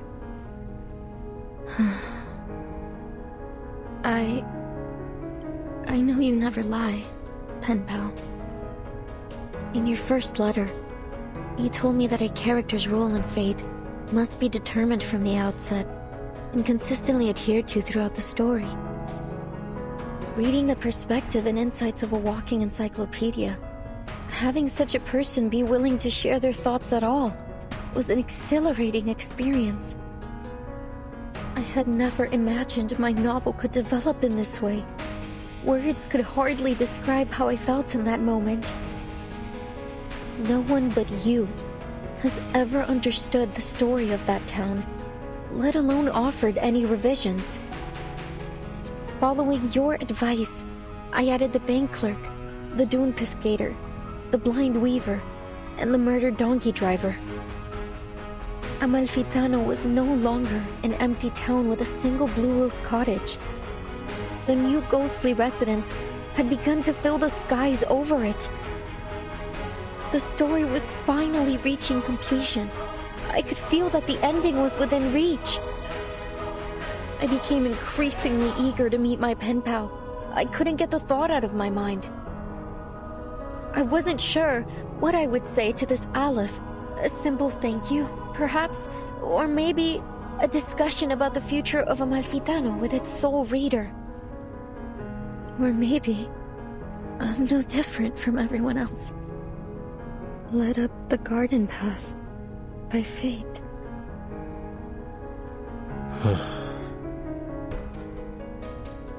But even if I am a ghost, as you say, an incarnation of someone else, a fictional being, so what? My resolve will not waver, even if my existence is bound to fade away. Because this isn't what literature is supposed to be. You once told me there isn't an ounce of reality in fiction, only voids and glorified lies. Let me tell you this. Whether real or fictional, corporeal or intangible, I have accepted my existence. Now, let's put a stop to this, Aleph. The inmates aren't characters in my novel. They're people trapped in a prison, just as you are. By simulating my story here, you have made me into some kind of god, a guilty, false creator, a dictator of fate. I never wanted any of this.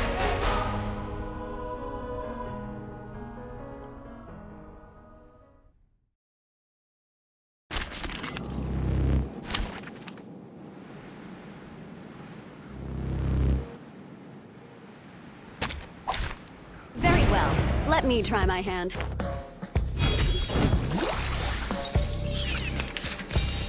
¡Lo veo! Creo que... ¡Ya no estoy atrapado!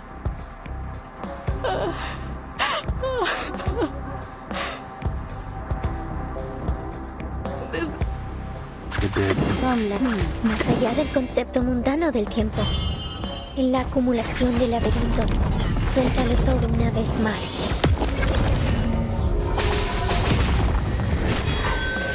In memory of the dead. A ripple stirred. And that's that. Nuestro adversario es el tiempo.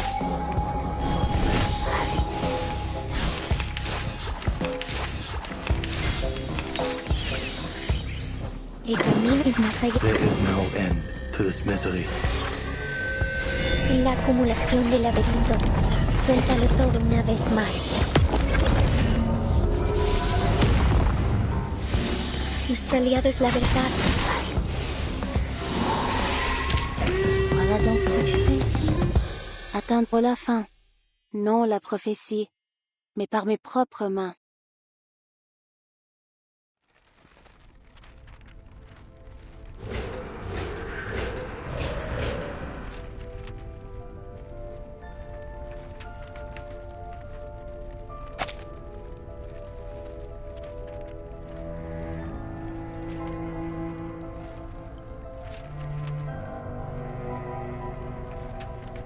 Huh?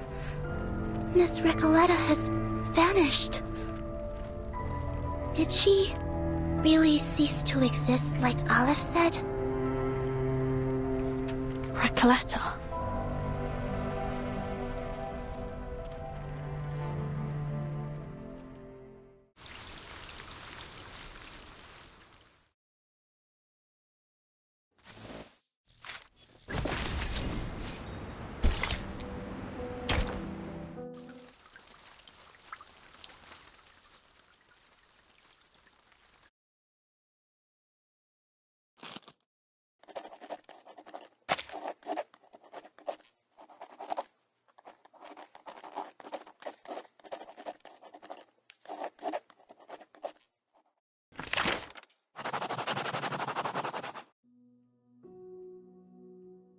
Qué sueño más extraño. El sabor de la realidad, tan amargo y triste. Pero lleno de pensamiento dialéctico. Tal vez la gente del panóptico reflejaba mis pensamientos internos.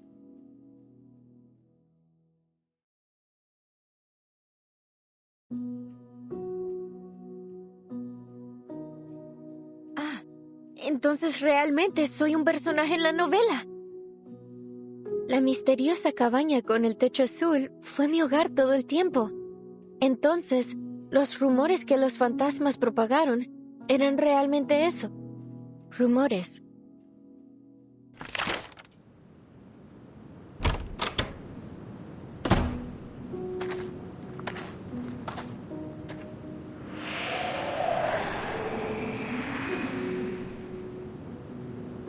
Bienvenida de nuevo a Amalfitano, querida escritora.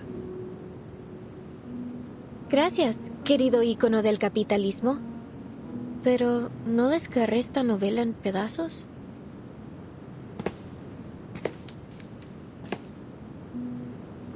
Verás, Amalfitano es una dimensión más allá de la vida y la muerte. Este pueblo es un reflejo de tus pensamientos internos. Es incorpóreo. No puedes desgarrar algo incorpóreo en pedazos. La literatura es infinita y atemporal, como un río que fluye a través de la vida y la muerte. No me extraña que seas mi personaje favorito. Nunca dejas de iluminarme. Desafortunadamente, la literatura es una vocación peligrosa e inútil. Nadie entiende realmente, ni siquiera recuerda tu trabajo. ¿Recuerdas el dicho? Los únicos verdaderamente muertos son aquellos que han sido olvidados. Recoleta, desaparecerás para siempre si dejas a Amalfitano otra vez. Será como si nunca hubieras existido. Siempre he admirado tu pensamiento crítico, señor. Encaja perfectamente con tu rol.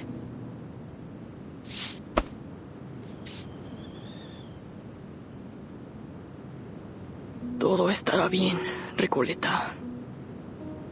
Lo que sea que haya pasado, ahora has regresado. Eso es lo que importa. El dado de Babilonia rodará de nuevo. Y cada uno de nosotros obtendrá nuestros finales. Así es.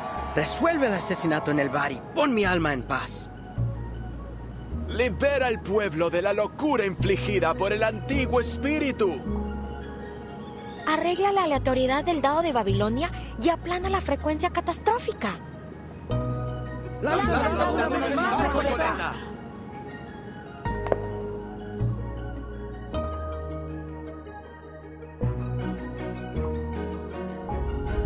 Entonces, el final que he estado buscando es el que el otro yo no pudo darme.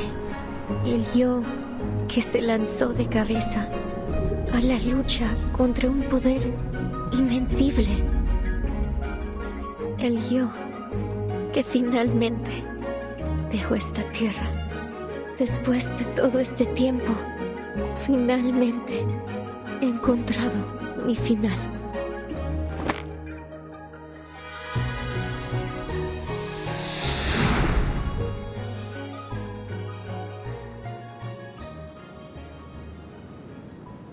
Solo un lanzamiento más y todo habrá terminado. Mi historia, mi pueblo, todo finalmente llegará a su fin. Pero el sueño sobre el panóptico también terminará, ¿verdad?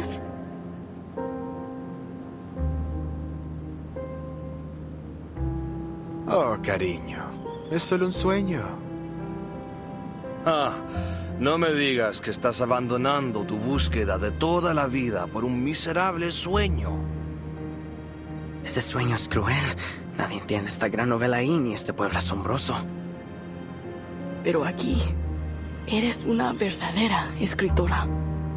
Este es tu hogar, Recoleta. Pero ya extraño a mis amigos en ese sueño. Existe, así como este lugar existe. Pero nosotros también somos tus amigos, Recoleta. Podrías desaparecer si dejas a Malfitano. ¿Estás segura de que quieres irte?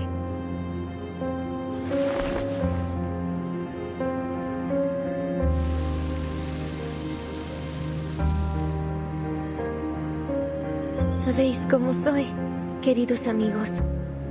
He pasado mi vida emprendiendo aventuras tontas y no recompensadas. Así soy yo, ¿verdad? Amalfitano es, en efecto, un lugar ideal. Un lugar para vagar, para un viaje corto y para perderse un rato. Y tiene ustedes, mis amigos ficticios, a quienes quiero tanto. Pero debo regresar a mi sueño y ver a mis amigos ahí. Ellos son igual de importantes para mí.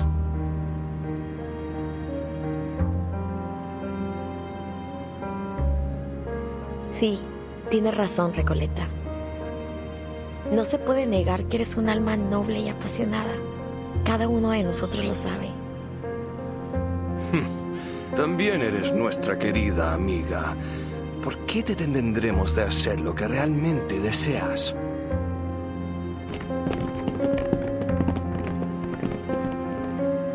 Te deseamos lo mejor, Recoleta. Buenas noches, querida. Que tu sueño sea dulce esta vez.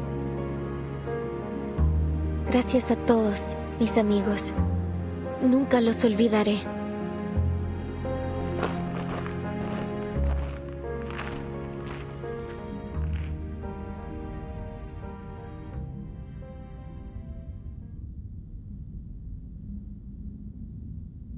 I've read your work, Señorita Recoleta. To be frank, it lacks both depth and breadth. This town of yours is still far from reflecting the complexity of society, and the narrative lacks a discerning perspective. It still needs some work if you want it to truly resonate with our audience. Just go for it, Señorita. You're at a perfect age to explore, experience, and learn.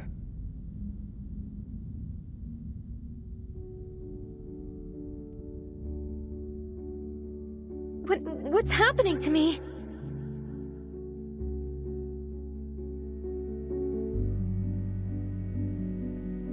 Ah, of course.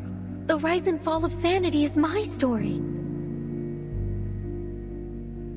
So, even though the novel's been destroyed, the story, and myself along with it, lives on in the minds of those who read it. Thank you for your feedback, editor.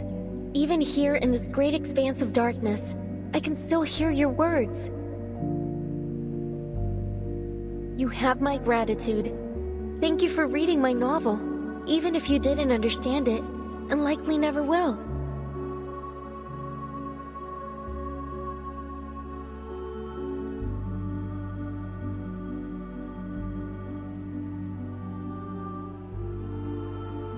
Honestly, I find your story totally fascinating, but I'm still struggling to understand the connections between all these nameless characters. Couldn't you make it clearer? Like a movie? Typical. Trust a writer to try to be all obscure and mysterious. Maria, Pancho, you guys are the best traveling pals I've ever had. Our paths may diverge in the future, but the joyful memories of our journey across grasslands, snowfields, and deserts together will remain forever. It's been great coming along with you. You're totally one of a kind. We'll be waiting for you at my aunt's vineyard. A little sun after a hard day's work will do you good.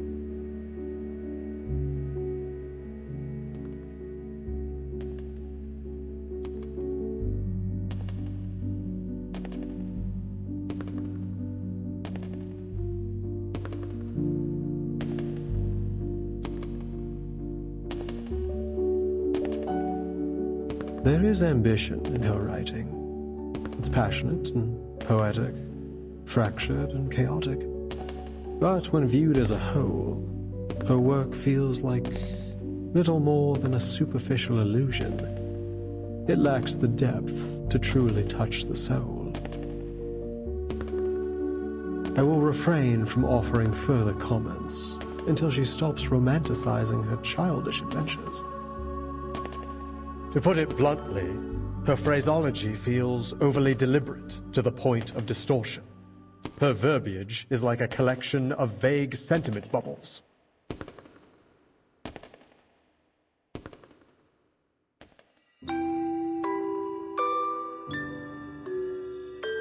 I see, Aleph. Then this is how you really feel about my novel? 1,000 readers will interpret a story 1,000 different ways. Some believe the text itself is dead, and it is the reader who gives it life. The truth cannot be fully conveyed through words alone. That said, I think The Rise and Fall of Sanity is a good story.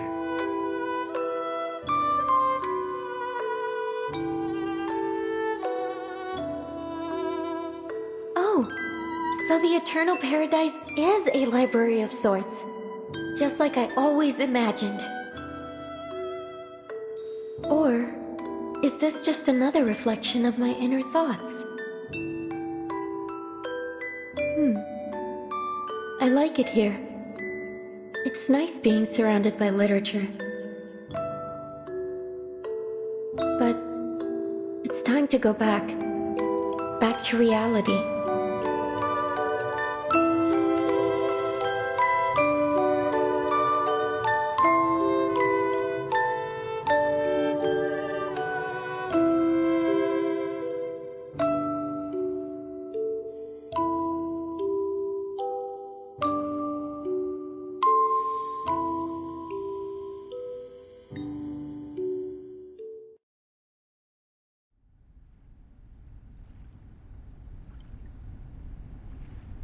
You're right about literature, Dorside Beggar.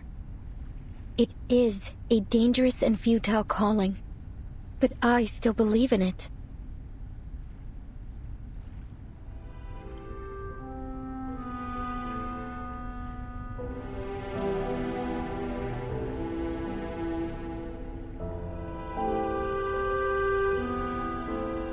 Recoleta, you're back! I'm so glad to see you're safe. And I'm so glad to see you two worried sick about me. Thanks, mis mejores amigas Soneto y Burton.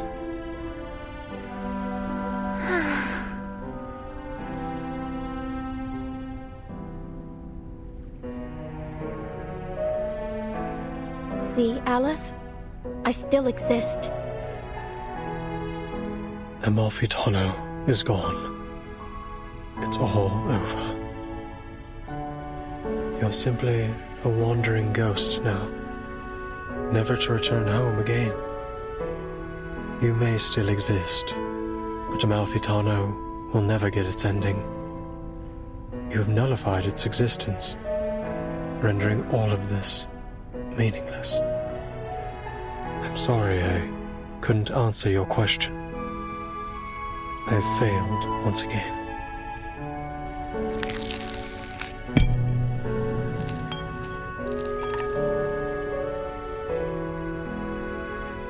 Amalfitano and the Panopticon were two parts of a whole. With Amalfitano gone, Komala no longer has any reason to exist. I'm sorry, Aleph.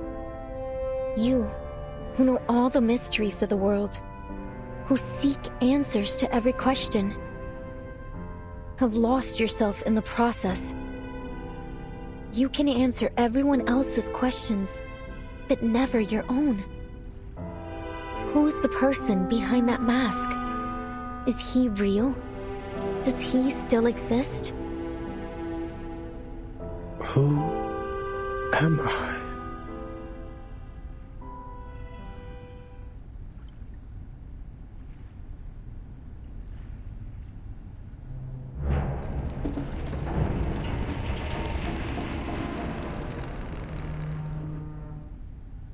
Stay vigilant, everyone. This is just like when the idealist and the physician had their meltdown. Only this time, it seems even worse. I think Aleph is trying to tear down the Panopticon.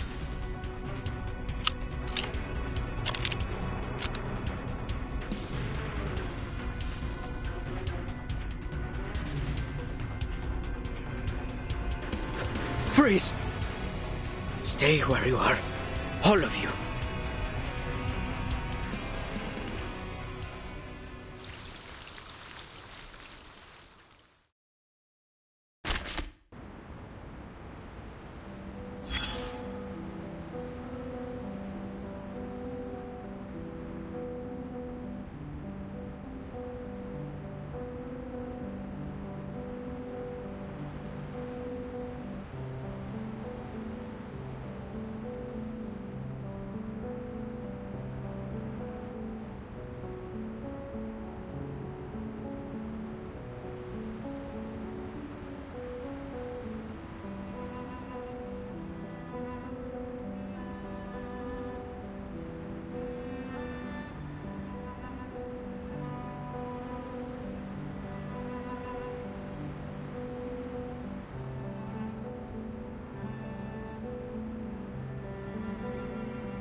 What a...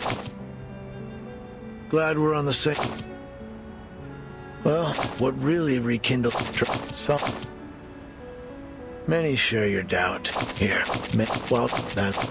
that book's...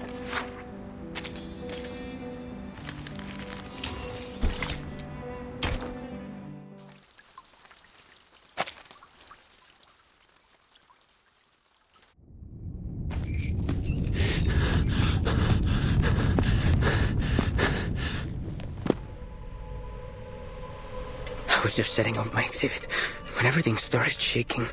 Then I realized it wasn't just my imagination. So I followed the cracks in the wall and found my way here. I didn't mean to eavesdrop, but something's happening to the Panopticon, isn't it?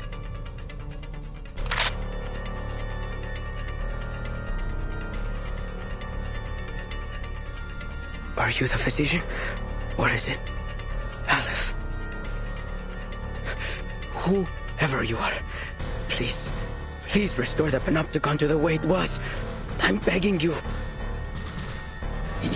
You can do that, right?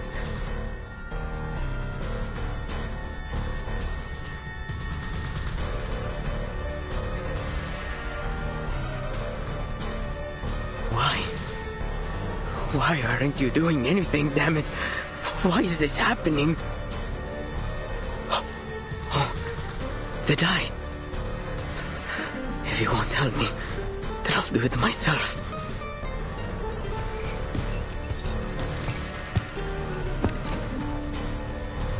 Calm down, Garcia.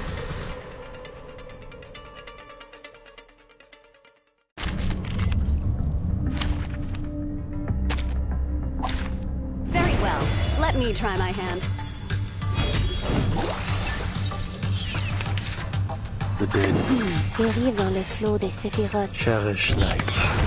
通幽的威，莫运虚无。 A secret revealed.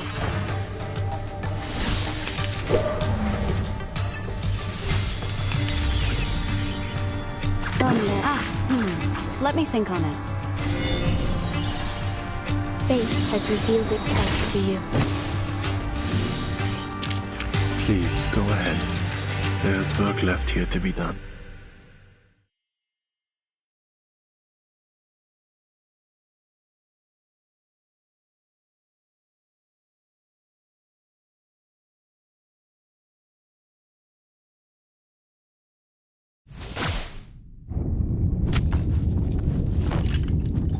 Timekeeper, he's...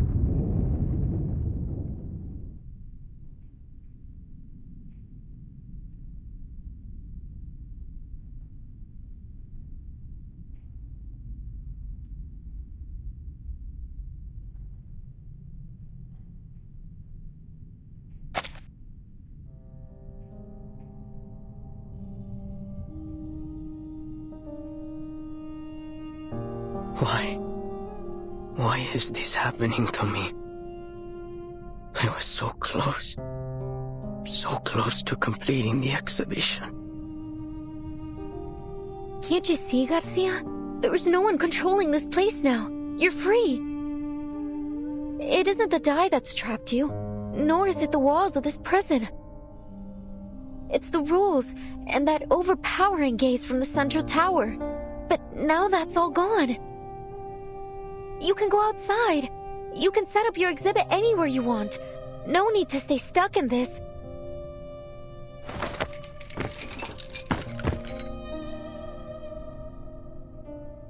No, Señorita Recoleta. You've seen the world out there. You know as well as I that there's nowhere else I can go but here. This is the only place in the world where I can hold my exhibit. And you've ruined it. You've ruined everything.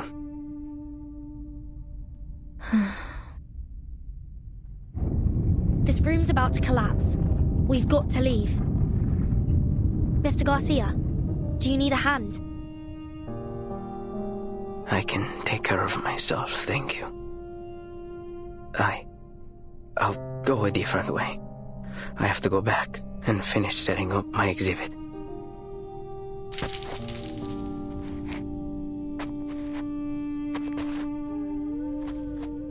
Burton, what about Aleph? We can't just leave him here. Of course not. We still have questions he needs to answer. Sinetto, help me get him up. Let's get out of here. Yes, Timekeeper.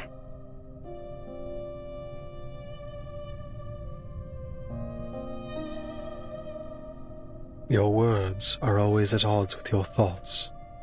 You carry an ocean of questions, yet never reveal even a single drop of them. Why have you never shared your doubts? Why do you stay silent in the face of everything and everyone around you?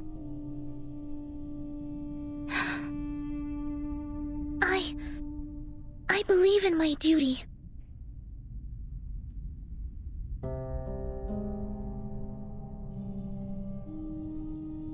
As for you, paracausality researcher, you're different from any other seeker of answers.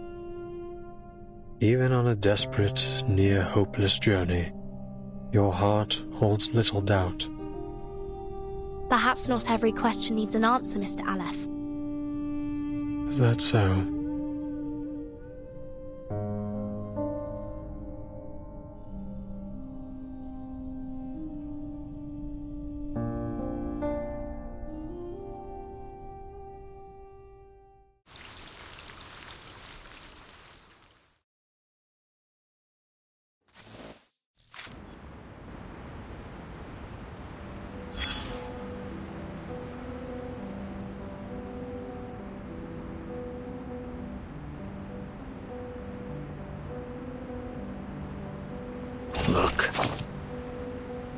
One that was exiled to a desolate corner of the ocean by the resplendent civilized world.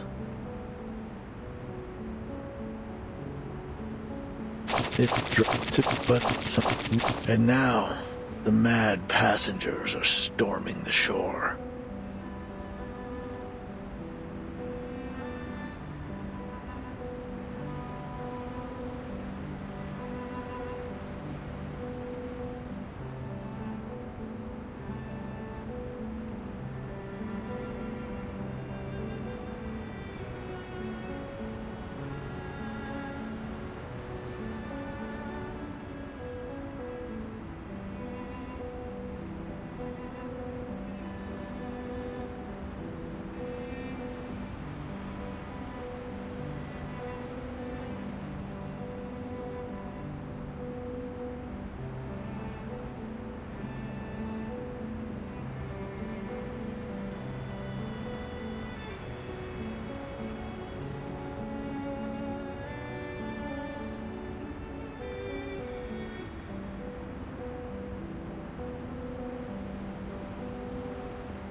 I suppose, yes, freedom is favorable indeed.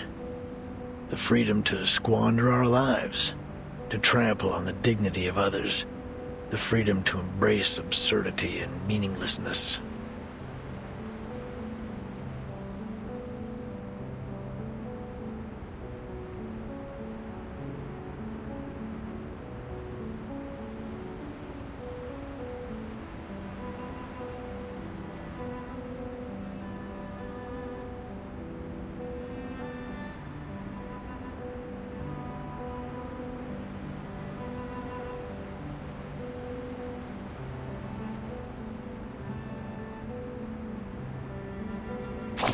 After watching the inhabitants of this earth tear each other apart in one war after another, I've concluded this.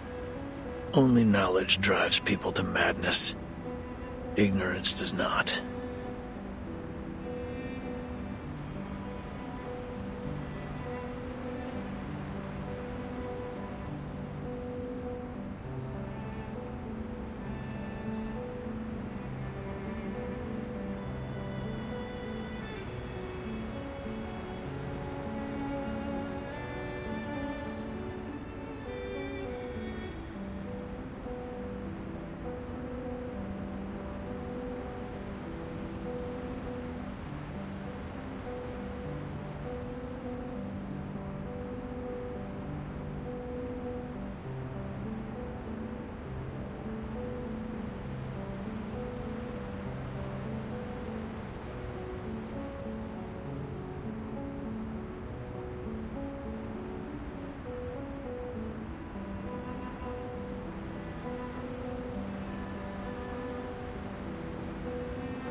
And soon, everyone will have leapt into the trenches and been beaten to a bloody pulp. Only a few can escape this fate.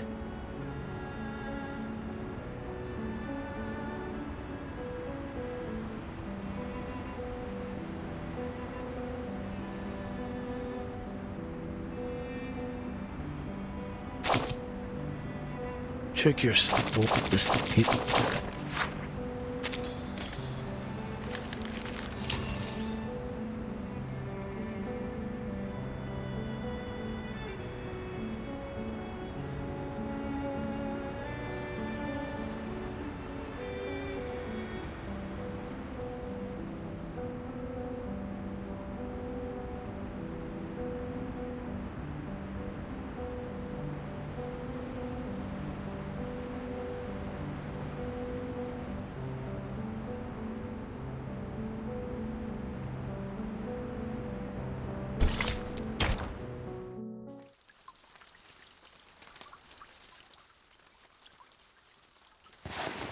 Dear Earth,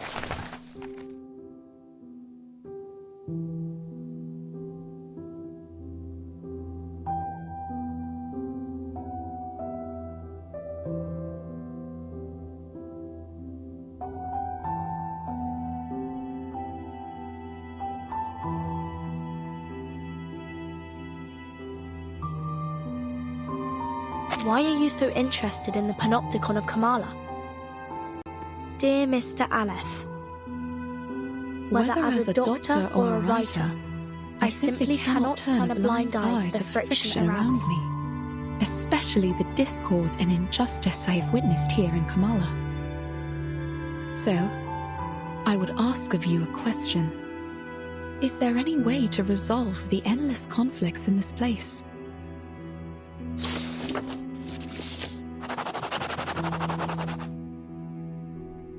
To put an end to this, a true ending is required.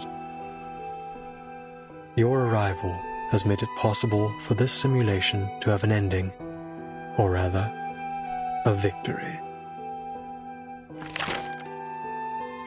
What do you mean by victory?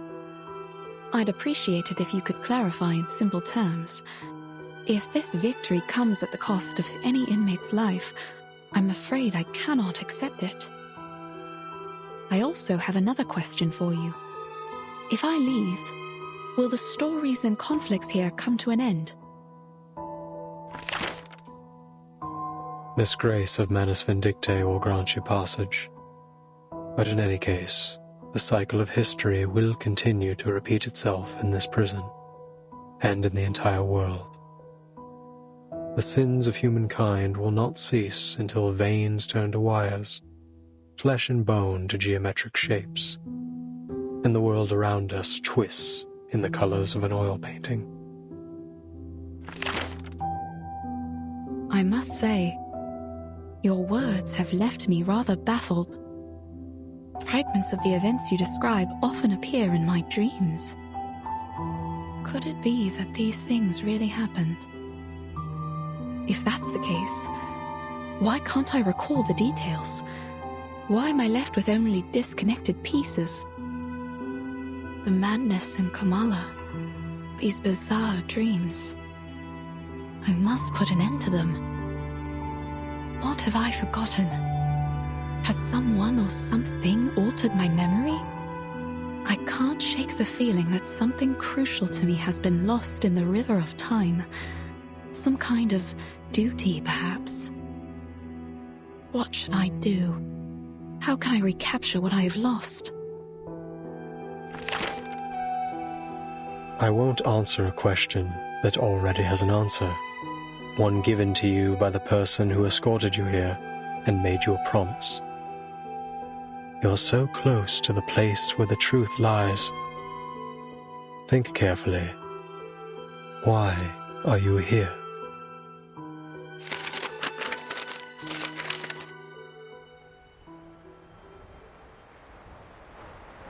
These letters we found have answered a great deal. But there's still something that isn't clear. Mr. Aleph, what exactly did the Manus promise Dr. Dorez? An era. A chance for her to remember her duty. An era? You helped her leave the Panopticon in the end. Where did she go?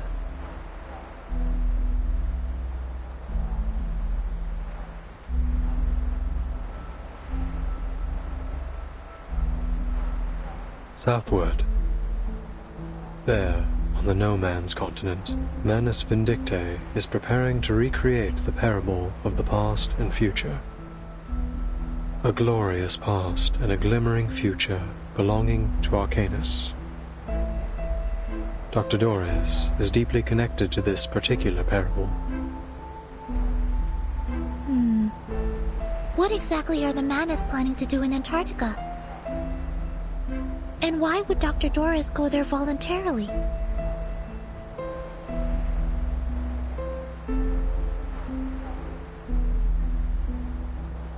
Mr. Aleph, when did Dr. Dorez depart? It was a day when both the clouds and sun were visible. A day when both the clouds and sun were visible? Could you be more specific? Specific? You mean the time of day?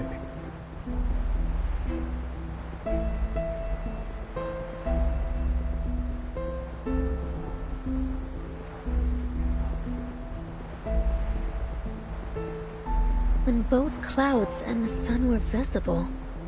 Hey, Vertin, I think I know. It was 3 days ago. Then Dr. Doris wasn't going to Comala on the day I met her. She was leaving.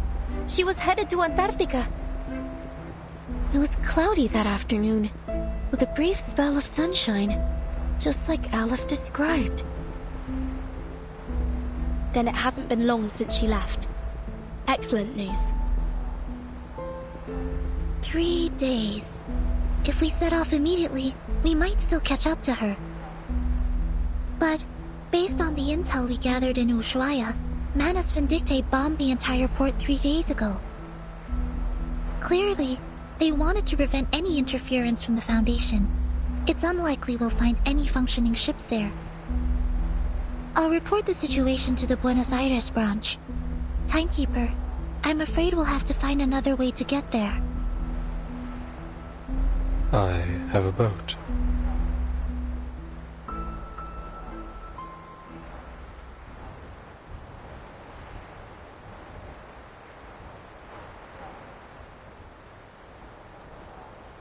Could you lend it to us? The situation's urgent, Mr. Aleph.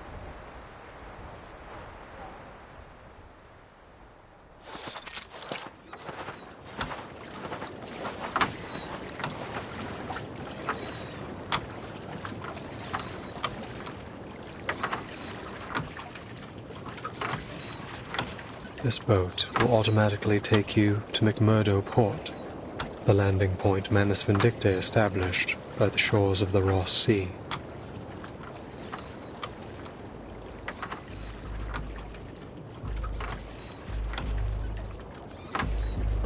This looks like Manus technology. Its arcane energy source is highly unstable. Timekeeper, I suggest we wait for support in Ushuaia. I don't usually agree with Soneto, but I have to admit, I don't have much confidence that a boat this small can actually make it to Antarctica. Mr. Aleph, do you know anything about Manus Vindicte's ritual? How far has it progressed? The ritual could begin at any moment. I believe that's why they left Kamala. Upon departure, one of their members, a woman named Grace, told me they would seal off the sea. Are we too late? If you wish to find Doris, you must follow the same path she took.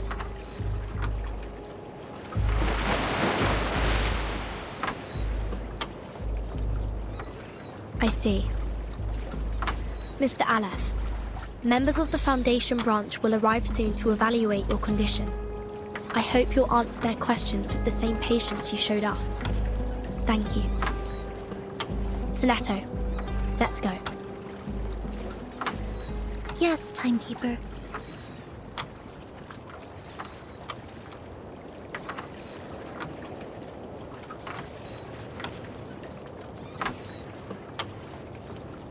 Thank you for your assistance too, Recoleta. Perhaps you'll consider joining the...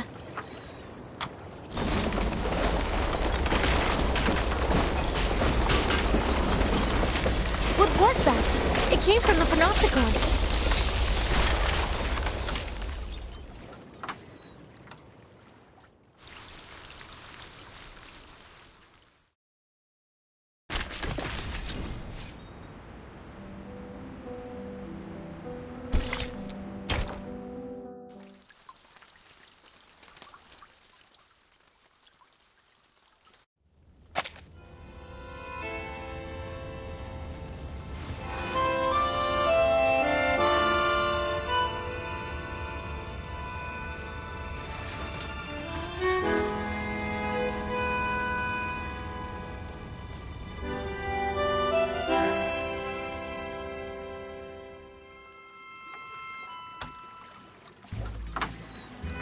With Alep's control gone, Comala is collapsing.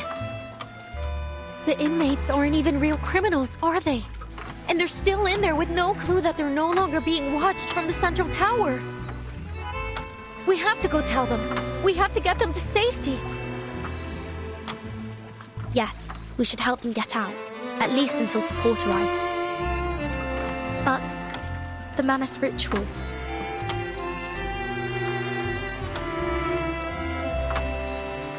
Don't worry. I'll go alone. Huh? You should hurry. When this is all over, I'll write to you, my dear friend. During this journey together, our teamwork has been impeccable. So, you can trust me to do this. I'm not doing it just to help you or the organization you represent. I'm doing it because the inmates are my friends. Okay, I trust you. Take care of yourself, Recoleta. But if the storm truly is imminent, as Dr. Merlin said, then, Miss Recoleta, you...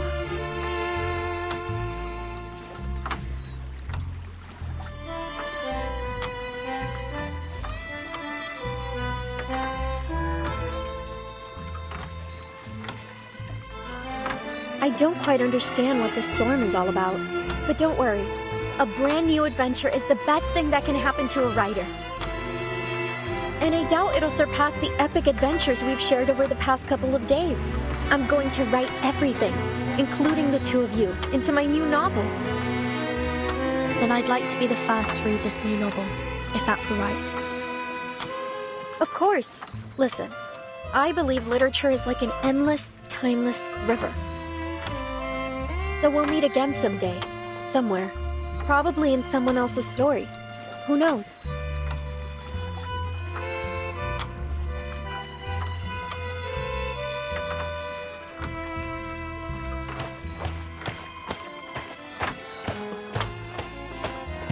Adiós, mis queridos amigos.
Dr. Merlin. You're Dr. Merlin, right? I finally found you. What on earth happened in the central tower? Right after I left, the whole panopticon started collapsing. The tower's in ruin. I've been looking for you everywhere. Please, sir, come with me. It isn't safe. That won't be necessary. The snow is still falling, yet everything in the labyrinth has already gone up in flames. Fortune, fate, karma, they're nothing but a ridiculous joke. It's over, Jaguar. You have lost your memories, your identity, your name, and now your title. You are no longer a jailer trapped in the Panopticon. I don't get it, Dr. Merlin. What are you talking about?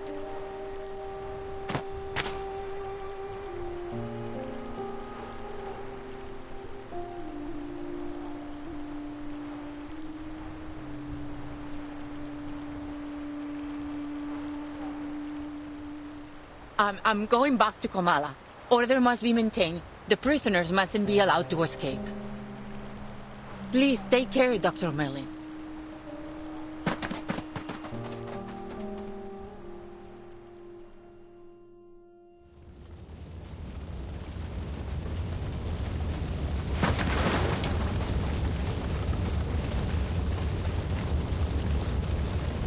Hey, you! Don't run off like that. It's dangerous.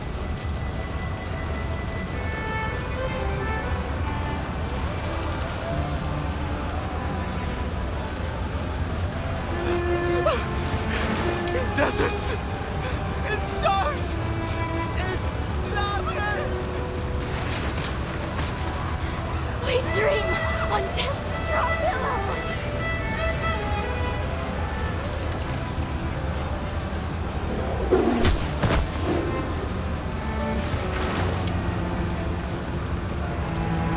Stop! Get off me! Let me go! Are you blind? The Panopticon is falling apart! It's you, Roberta.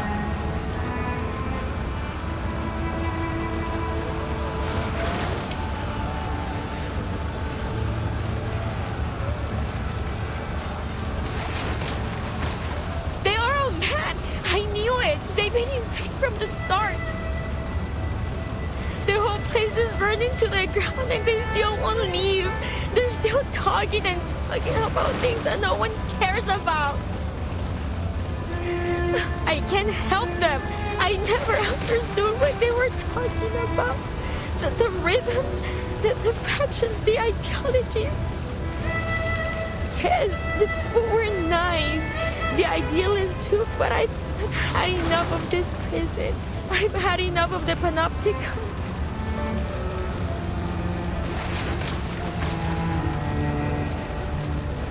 I never should have joined these movements. It was all meaningless from the beginning. I want to leave this place. Go to Spain or France. Anywhere but here. I want to go back to Magdalena.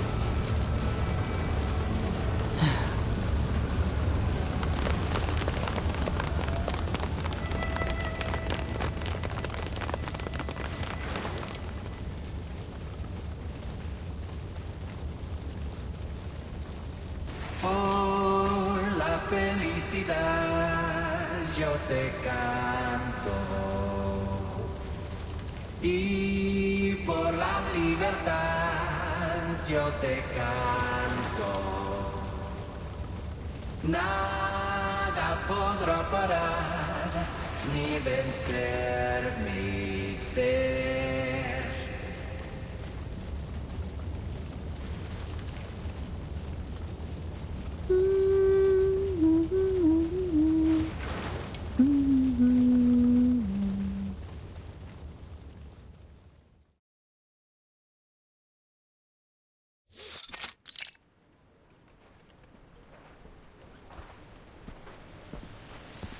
But how does literature make you feel? As though I'm a kid looking through a kaleidoscope for the first time. Well, maybe that's not the best way to put it. Perhaps something a little more subtle.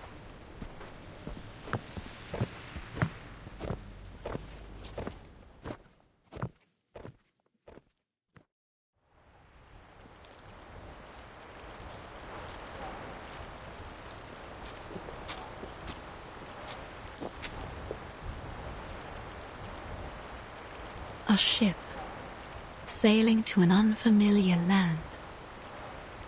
A parable of the past and future. An era that once existed and is yet to come. Is this the answer you've provided, Mr. Aleph? No, Erd. You will have to find this answer yourself. No one can help you with this. No one. I see. Thank you, Mr. Aleph. I will remember what you've told me.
Horizon.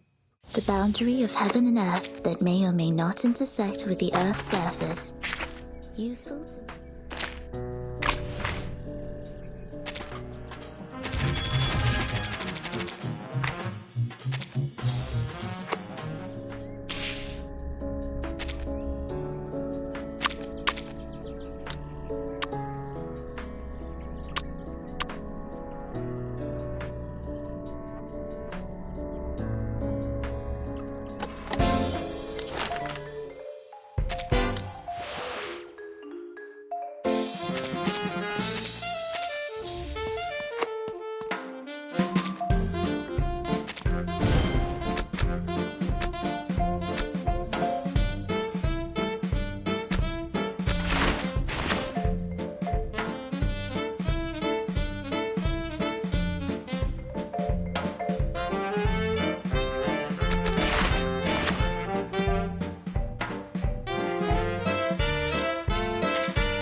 Is it really did you do something amazing just now?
Horizon. Sometimes I think about the time when we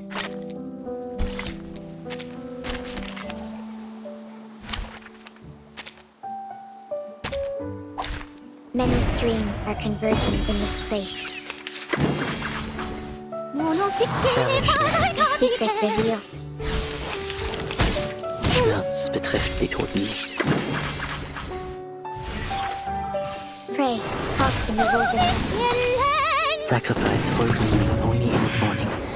Life is delicate and easily lost.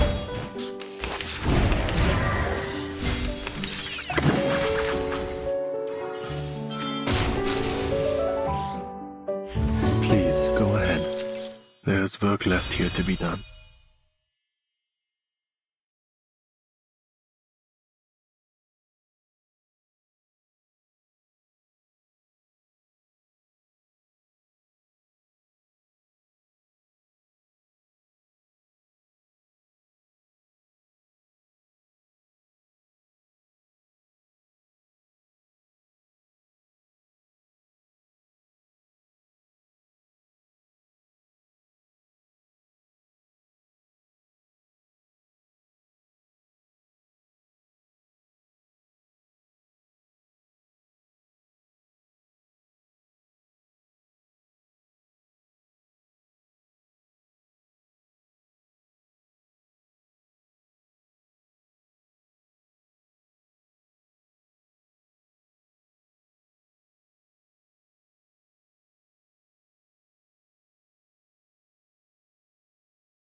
Horizon, the boundary of heaven and earth.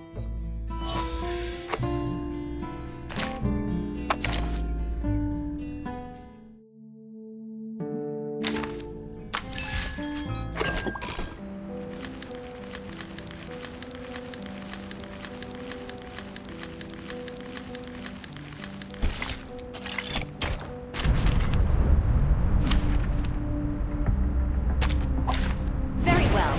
Let me try my hand.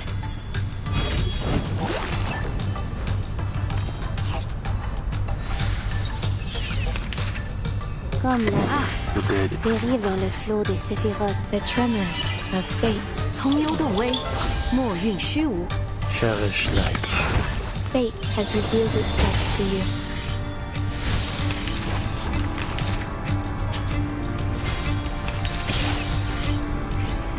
You, the dead. There is no end to this misery.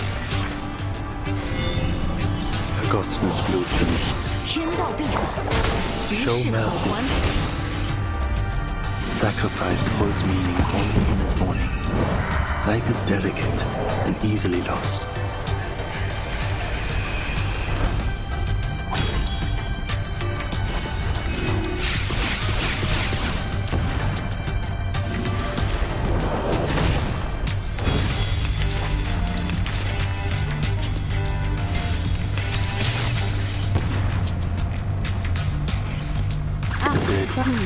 Let me think on it.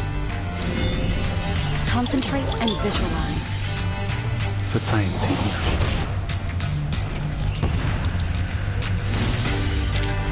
Please, go ahead. There is work left.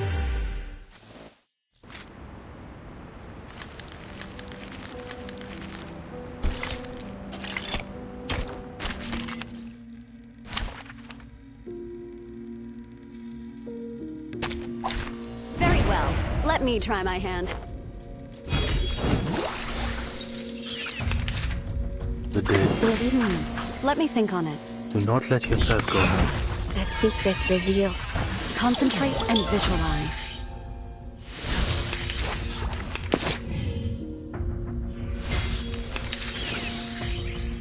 Comme dérive dans le flot des séphirotes. Fate has revealed itself to you. Ah, what a bloom. Please, go ahead. There's...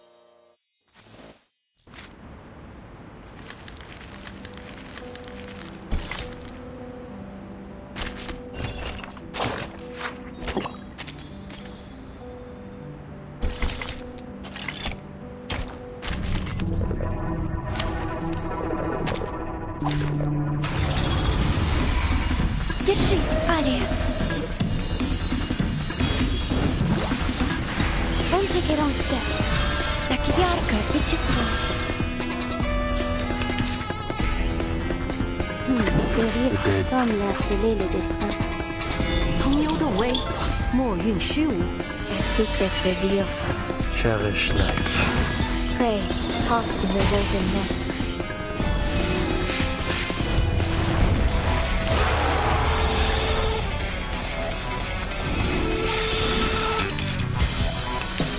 Помните Геронская? Так ярко и тепло. Hold your behind. Doom awaits within. 天道必法，其 But 事 only 可 for 还。 an instant.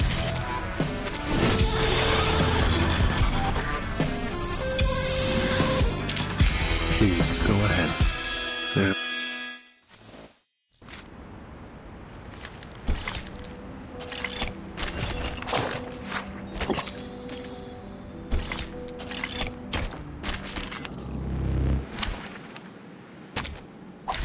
Держись, Алия. Помните Геронская? Так ярко и тепло. Comme la The dead. dérive dans le flot des séphirotes. Concentrate and visualize. A secret revealed. In memory of the dead. Fate has revealed itself to you.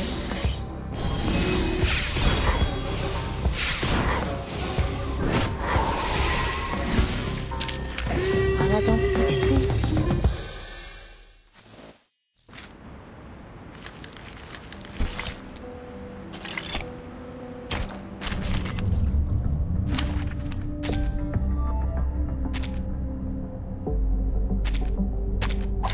There is time still to avoid this fate.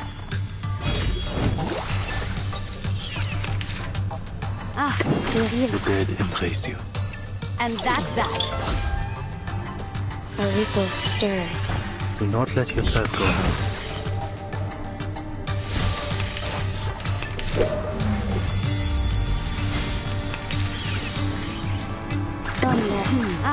An interesting one. Pray, pass from your woven net. 너? 가슬인가?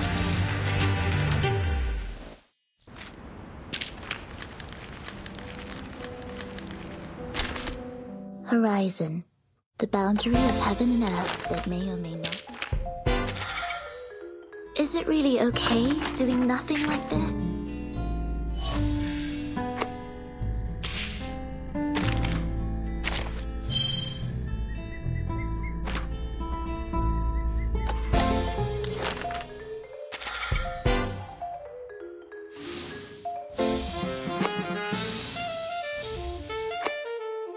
Is it really okay doing nothing like this?